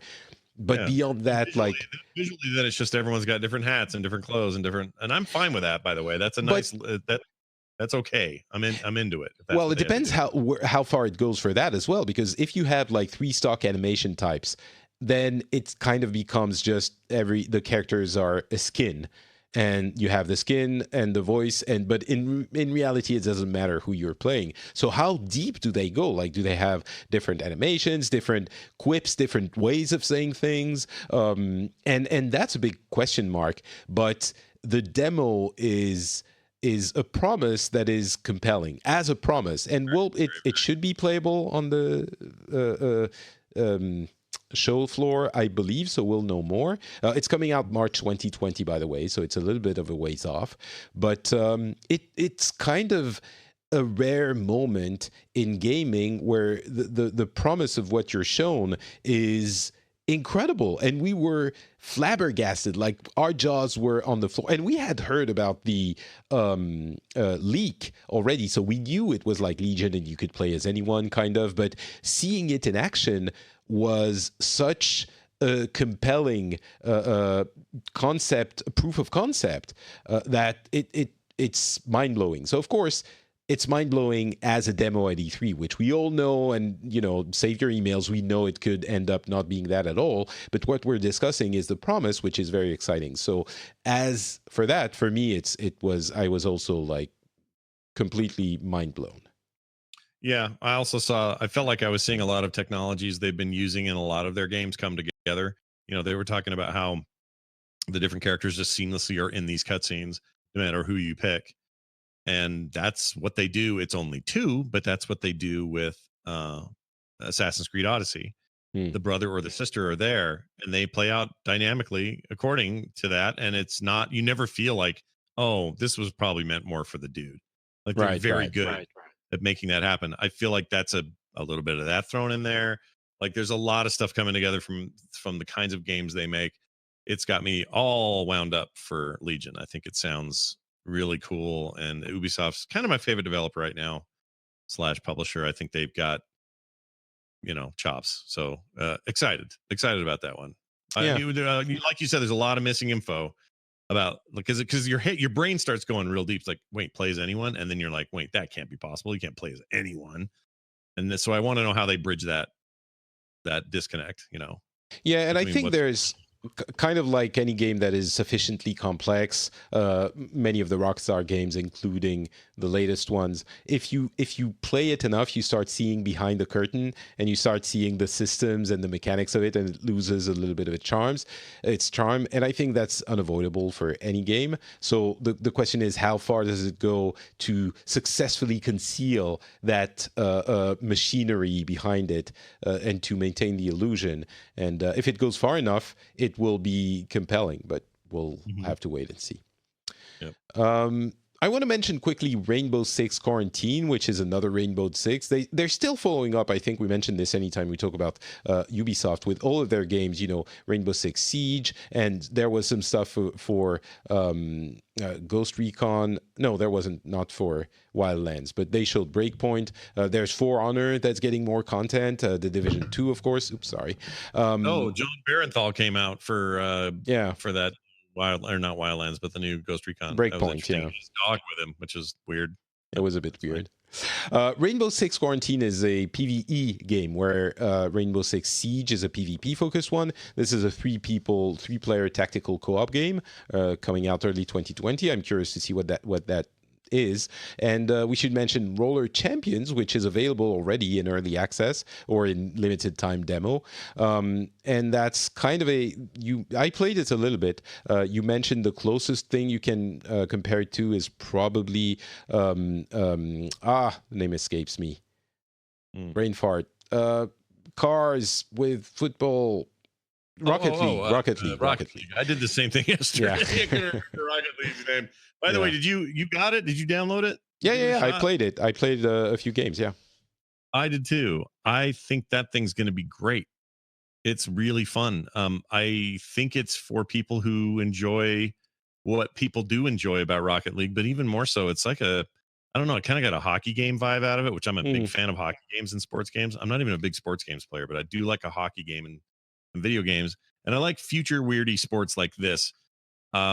I got into the groove where I was getting it down and like, okay, I get how to dodge now. I get how to tackle and I get how to avoid being tackled. So it just started clicking with me. And by my third round, I was like, dude, this is totally my jam. This is going to really please that weird hybrid esports need. And they don't really have anything like that right now, except for Siege. In esports, really. So I think this is an attempt to do that, but I could see myself getting way sucked into this. I like it. Yeah, I think it's fun. It's got some potential. It's an easy, light, small game, just like Rocket League is. It's got some similar customization options for monetization long term. It's not aggressive in that regard, or I don't think it will be. It looks kind of fun. And they closed the conference with Gods and Monsters, which looks a lot like the Zelda Breath of the Wild. It's the team behind Assassin's Creed Odyssey that's developing this. We don't have a lot. It was a very quick, small snippet of the game. It's coming out February 25, 2020, but we don't really know what it is. We just know that it looked kind of cool. Yeah, that's true. Square Enix. I guess. Worst, no, I'm going to say worst crowd of the shows. Yes, it was really terrible. They were cheering at every single thing, and just like Ubisoft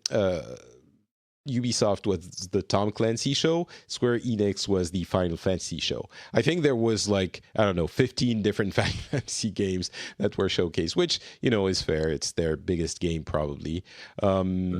But anything we can save the big one for the end. But anything else in the Square Enix show that struck you? Yeah, continues to.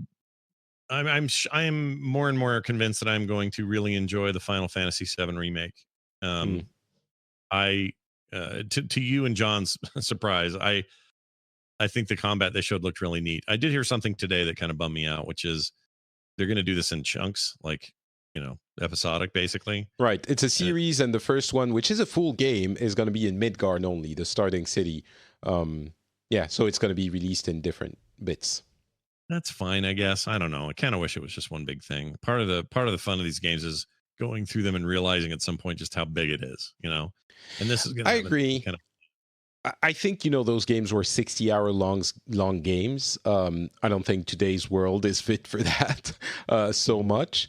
And if it gives them an opportunity to evolve this remake beyond just a remaking of what the game was scene by scene, it could be interesting. But yeah, I agree with you. It's kind of a weird move. Yep. Other than that, something else I want to mention for people who haven't followed it. The combat system is interesting because it's kind of a hybrid between real time and turn based. Because you play real time and you fill up a bar, but what happens when you have a bar filled is that you can activate an ability that is activated through like you stop time and you select your ability, and that makes it go just like it would in the old school turn-based version of a Japanese effectively RPG. stop time. It's you just drastically reduce time. Like it gets really slow and they're barely moving, but during that time you get to go quick, select your abilities and stuff. And yeah, I think that looked really cool. And swapping between characters seemed simple and intuitive and strategic in some ways. Like that just really got me. I think I'm into it. I want to play it, and the terrible acting makes me even happier because I love that crap. I love bad acting in my video games, so I'm all in on that one. Outriders. What's the other one I was going to mention? Oh, Dying Light 2. Outriders is an unknown quantity. I think that seems neat for a co-op shooter. It's like 3 people drop into a zone and the people can fly. Or people can fly. Is that who it is? Yeah. They make it summer 2020. But the one I think I'm looking forward to the most is Dying Light 2, which comes out in the spring. I love Dying Light 1, and they didn't really show anything more that we didn't already know. There's no gameplay changes or anything. We just know they're making a sequel to Dying Light, and it looked great. So I guess I'm just saying, of all the things they're doing, those two jumped out at me the most. The Final Fantasy remake and the Dying Light 2 game looked great. Final Fantasy VIII Remastered was announced. It's coming out 2019, so this year. There were a bunch of like Romantic Saga, Final Fantasy Brave Exvius, a bunch of other things that we already knew about or aren't incredibly exciting if you're not already super excited about these things. But the big one at the end was, of course, Avengers, which was finally introduced. I'm just going to ask you, what did you... So, just a couple of details. It looked like a single-player narrative experience initially from everything they've shown, and then they said towards the end it's going to be, after that, multiplayer co-op focused, and will add heroes and new zones and new regions, and those will be free, so there will be no loot boxes, nothing like that. I'm guessing they will monetize the game as a service by cosmetics, but we don't know that. And the game is handled by Crystal Dynamics with help from Eidos Montreal, I believe. So it's big players. But so I haven't said anything about the technical aspect or what we saw, but so I'm letting you do that. Oh, May 15, 2020. So in about a year. Oh yeah, not too bad. So, it's very scripted, so we didn't get a lot of dynamic in-game play stuff. We saw hints of what the gameplay may look like, but we really don't know how it plays. This is the only frustrating thing about that presentation, is I don't know what I'm actually doing in that game. It will be on the show floor, so hopefully we will hear more very soon about the gameplay. And I agree, it was one of the things that didn't come out. Had they shown more of that, I think I would have really like the segment, because it looks great, the tone's right, like it looks like a rad Marvel game. Avengers is cool. I want to play that. They got great actors, Laura Bailey, Troy Parker, or Baker rather, Nolan North, all these people in it. All that stuff sounds great. The thing I'm now predicting, Patrick, and we'll see when it comes out, but I predict this is an attempt to make a Destiny like for that game's endgame. No pun intended. This is everyone's prediction, Scott. I thought I was really onto something here. Okay. Well, no, it's what everyone expects. Yeah. Then let me join in the chorus of voices who all think that this is a loot shooter or a loot hero kind of moving forward kind of game, and you're all going to be playing it in 3 or 4 years, which they also said out loud on the stage. But it seems cool. I just wanted to see. I felt like I was watching a lot of scripted stuff that didn't really show me anything about games. There was no UI. There was no button prompts. I don't know what they were doing. So I think that's a little bit of a concern, and that's why it was. I mean, the multiplayer thing that everyone expected and that they ended up confirming was surprising. It made it surprising that they showed a narrative focused thing, which I'm guessing maybe means it's going to be a short experience. Maybe it's going to be 5 hours, but it was reasonably well done from a acting point of view. The graphic wise, I can't quite put my finger on it. It looks okay, but it also looks a bit weird. I don't know what. Maybe it's because the art style needs to be a little bit limited because they want some ambitious vistas and number of enemies or something like that. I can't quite put my finger on it. It's not bad. I didn't come away from it. Some elements of it were good actually, but overall it was like, I don't know, there's something weird. And yeah, the lack of gameplay, it's going to be on the show floor. So why did they not show any gameplay during the presentation? That makes me a little bit nervous. Maybe they didn't want to muddy it, maybe it was unclear, but they could have shown like one of the characters, like show a little bit of gameplay. 5 minutes, it doesn't need to be long, but with Iron Man, that can't look bad. I'm guessing if the game is going to be any good, playing Iron Man, it is easy to make look good. You're flying around, sending stuff, lasering stuff, punching people. So it makes me a tiny bit nervous. That being said, I don't think we know enough to judge it definitively one way or another. I'm very eagerly waiting for feedback from the show floor where people can actually play it. I'm scared that they're gonna say it's actually kind of crappy, gameplay wise.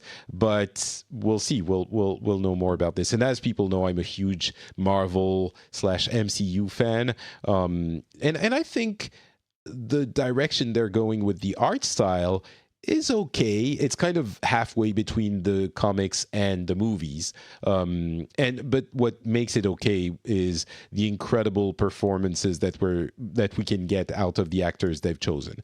The actors sell those things better than anyone can. So that makes me that reassures me a little bit. But some weird story hints of what we got in both Endgame and Infinity War. And it makes me wonder if they are doing that intentionally or if they just didn't know I think they didn't know. Yeah, I think they didn't know because the game has been in development for like 4 years, and the scripts for those movies was kept secret until the movies came out. So I don't think they knew. Yeah, I don't think they did either. But it looked really cool and made you go, oh yeah, that's right. Square Enix is a good mainstream. It's not all Final Fantasy remakes and remasters. They make other games or they publish other games, and so we should all be excited about that, and I am. Yeah, I wasn't let down, but I want to know more. So, like the scene between Baker and North, basically Bruce Banner and Tony Stark, where Stark gets a bit angry at Banner, is my jam. It's like it's exactly like there's an emotion that comes through in 20 seconds of dialogue, which I think can entirely make a game. But it makes one aspect of the game. Gameplay is what makes, a game as a service, long-term shooter type thing, when we haven't seen anything about that. We saw Hank Pym, though, so there's going to be tons of other characters, I'm sure, towards the end with a little bit of a teaser. But which reminded everybody, or at least me, that this is not MCU timeline. This is like a whole Avengers of a different, this is comic Avengers. It's their own thing. Hank Pym isn't, 80. It's just a different thing, and that's cool. I'm down with that. Yeah. All right, last one, Nintendo. Nintendo is always the perfect, wholesome palate cleanser for the E3 conferences, and I think this one didn't disappoint in that regard. Nothing hugely major, and I include the last announcement in that nothing hugely major assessment, and I'll get into why in a second. But yeah, again, Scott, there were a ton of games in there, and we're not going to go through all of them. But what did you take away from it? Animal Crossing. New I mean, Horizons, March 20, yes. 2020. Yeah, I'm pretty excited about that. Maybe more excited than anything else that's happened at E3. That's probably not true, but I really, really like Animal Crossing, and it's just there's a special magic in those games for me, and I've been playing them since, well, GameCube, but I think there was even an N64 version that I played. I can't remember, but and the new Leaf stuff on 3DS I played to death. I played the DS version to death. I just love, love, love that series. The mobile game, not so much. That's a different kind of thing, but a proper game in that series coming out is I'm over the moon. I cannot wait to play that thing. So that was a big not a big surprise. I figured they might mention it or talk about it, but it was nice to see it got some time.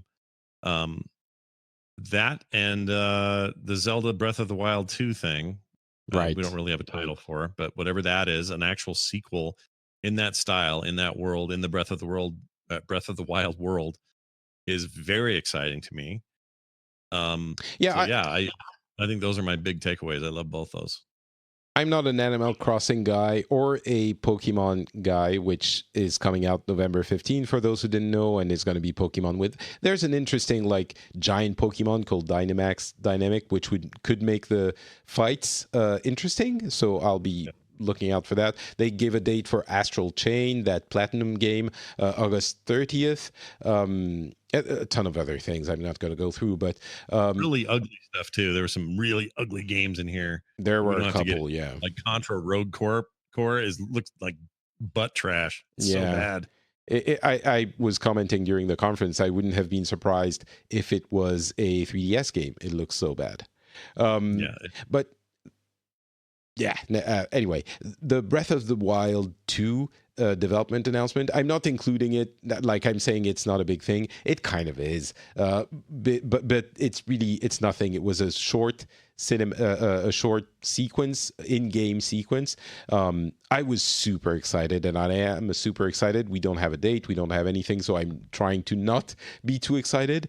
But it wasn't leaked or anything, but I think some people were starting to think, it would make sense to reuse that engine and do something more with it. The time has about come for something like that to happen, so it's not a hugest surprise, which is why I think I'm saying it's not, it's like announcing Elder Scrolls 6. It's big, of course, but if you don't show a little bit more than just a screen, or in this case, they already have the engine, so a 20 seconds sequence of Ganon being resurrected as dead Ganon.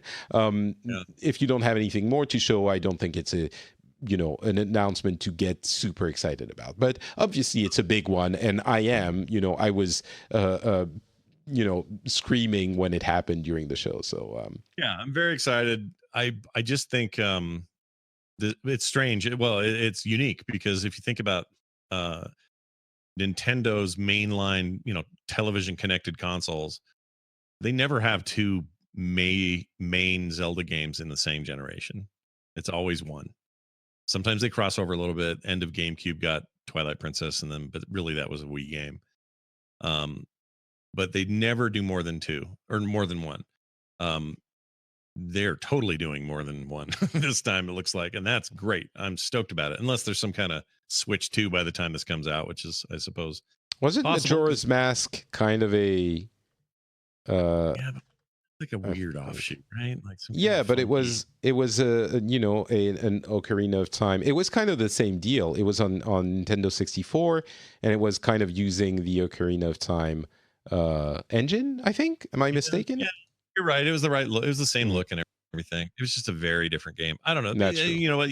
It's not a sequel. Yeah, no, you're right. It's not quite a sequel. It's doing something entirely different with an engine they already had. Yeah. But maybe Breath of the Wild 2 is going to be that as well. It's possible. Yeah, that's my whole point. Is I just think it gives them an opportunity to maybe push some more of this out faster. And that thing sold like crazy, so they'll make a crap ton of money with that thing. But still, and I forgot to mention because it's this year. But Link's Awakening in September. We now have a date. I cannot wait for that. I'm so excited about that. Yeah, I am too. Right now. I'm very excited too for that. September 20th. I mistakenly wrote 21st because that's my birthday, but Oh, it's right before that. Trials all of right. Mana. Sorry. Go ahead. It's okay. I'm just excited for your birthday. Every Oh, year that thank goes you. by, you're like a fine cheese or wine. It's great. Marvel Ultimate Alliance 3 was shown again a little bit with the reveal that we're going to get some Fantastic Four and other characters in like a season pass type thing. I kind of same deal. I'm excited but cautiously about that game. And more importantly, I think one of the biggest thing that they announced, because it's coming like literally in 2 days, is Cadence of Hyrule, that Crypt of the Necrodancer with a Zelda theme. It's coming out in like June 13. Yeah, that's just a couple of days. I am totally getting that thing. I didn't say a price. They never do, but No, I'm guessing it's going to be maybe $20. It would be worth 15, but it's going to be 20 because it's Nintendo, or maybe even 40. But yeah, better be 20. That's the right price. But I'm gonna download that immediately. I'm very excited about that. yeah. I love Necrodancer. Necrodancer's on my phone. I have it on my tablet. I have it on my Switch. I think there was a Vita version I even had. I really like it. Vita? And Steam. I love that game. Yeah, Yeah. really good.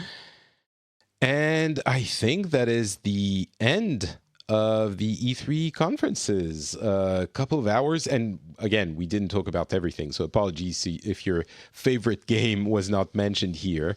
But yeah, it was a meaty conference opening days, if not the most explosive. I think next year is going to be the big one, but I wasn't disappointed by this one. I think there was some stuff. To conclude, your feelings again on the overall thing, and maybe can you tell us your one or two things of the show that you come away with overall? Yeah, I think overall it's not the right word to say I'm disappointed with the conference, because I'm not. I guess my expectations have been realigned, and Hmm. and it's okay. Like, a lot of games were shown, and that's exciting, and that's always good. We're in a very mature timeline during the cycle.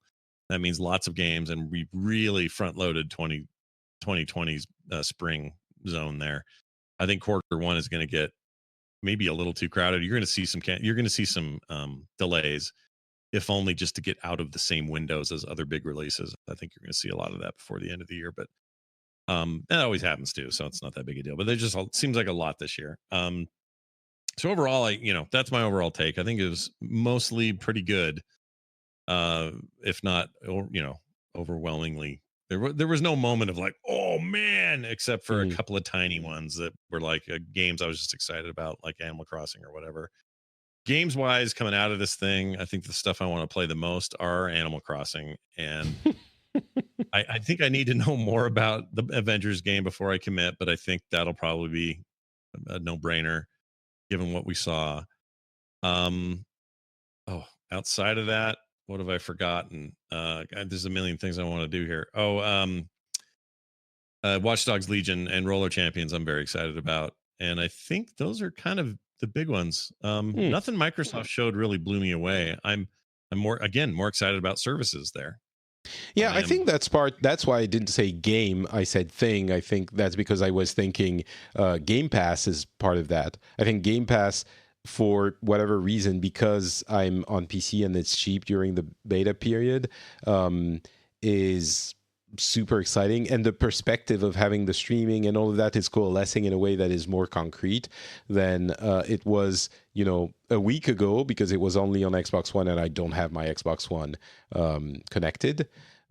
So I think that's part of it. For Xbox fans, don't at me. I understand it exists already, and it's just coalescing differently for whatever reason.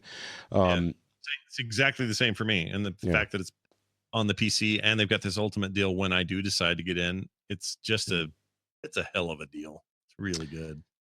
Watch Dogs Legion, we've fanned about enough, and with the caveat that we need to know more. But it's definitely the thing that got my jaw on the floor during the conference. Avengers, of course, but that's more because I love Avengers. It's not the game itself. We don't know enough, as I said. Breath of the Wild, and a ton of small things that I'm excited about. I think that is the takeaway. There's no one thing. It's the Game Pass model and a ton of not small things, but a ton of things that I'm excited about, not necessarily over the moon about. So yeah, I think it was a good. It's not a disappointing one. I think it was good, and I can't wait to know more. And it's kind of I think it's enhanced by the perspective of next year being a gigantic opening for the next generation, and it might happen before. Microsoft has their Xbox Insider Direct thing, and Sony might show things at Gamescom. They might even show more things at the PlayStation Experience in December if they do one, or at any time really. But the next year is going to be the arrival of a very important and different next generation, and this is kind of an appetizer for that in a weird way, even though there aren't really any games for that. I don't know, it feels like that to me in my mind, so Yeah, I'm happy. I agree. Yeah, I am too. I think 2020 is going to be crazy, Yeah.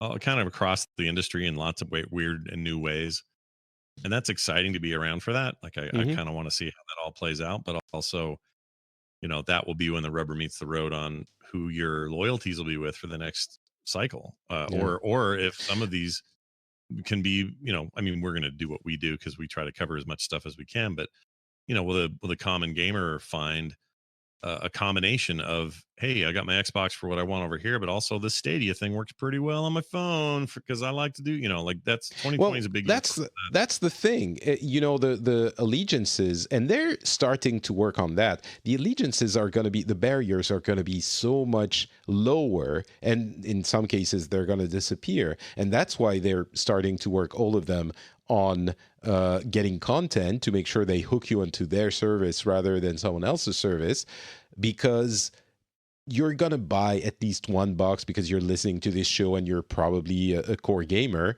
But the other companies' games are literally gonna be one click away. Your Apple TV, Android TV, whatever, is gonna have all of those services.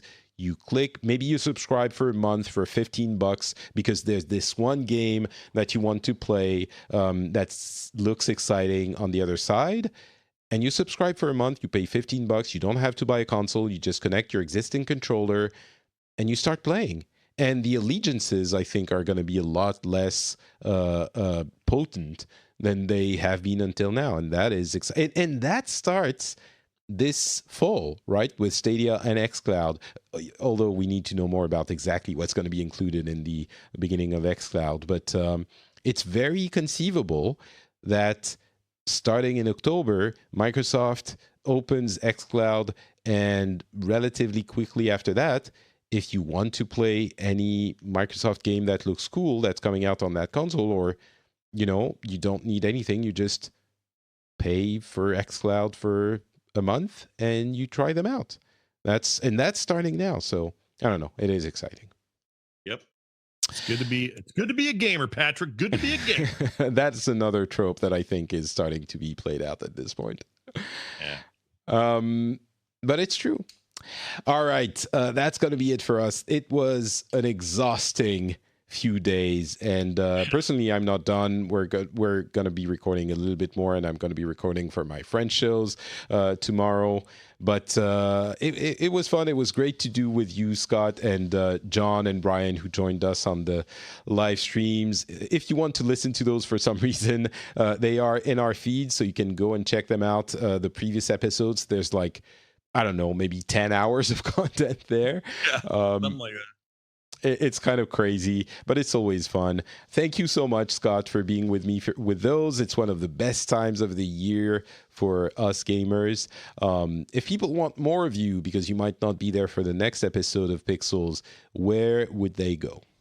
Well, they should go over to frogpants.com. You'll notice two shows there. There's one called Core, and there's one called The Boop Show. The Boop Show, which is kind of the sister show to this show, is a bit of a look at smaller games, more smaller experiences, more unique experiences. I do this with Brian Dunaway on a weekly basis, and those who are listening to this file on that very feed already know this, but I guess for you Pixels folks, if you want to come check it out, you should. And Core on Wednesdays is a live show and podcast that we do where we go a little deeper into the bigger issues around the industry. We get to the controversial stuff. We talk about what core gamers have to deal with in this ever-changing environment. So if you want to check that out, that's over there as well. For everything else, I'm on Twitter at Scott Johnson, and the pleasure, as my dad would say, was mine. For me, it's not Patrick on Twitter, Facebook, and Instagram. You can find this show, well, it's called Pixels if you're listening on the Boop or Core show. And you can subscribe now in your podcast app or go to frenchspin.com to comment, for example, or I guess on Twitter, it's going to be easier because we're both there if you want to tell us what you thought. And I'll be back in a few weeks. I don't know when exactly, but it will happen with more gaming news. Again, Scott, thank you so much for being with me. And I guess, well, we'll do shows together before that, but can't wait for E3 2020 when we do our 6th year of conferences and fun with Patrick and Scott. So until then, enjoy gaming. Bye. Bye.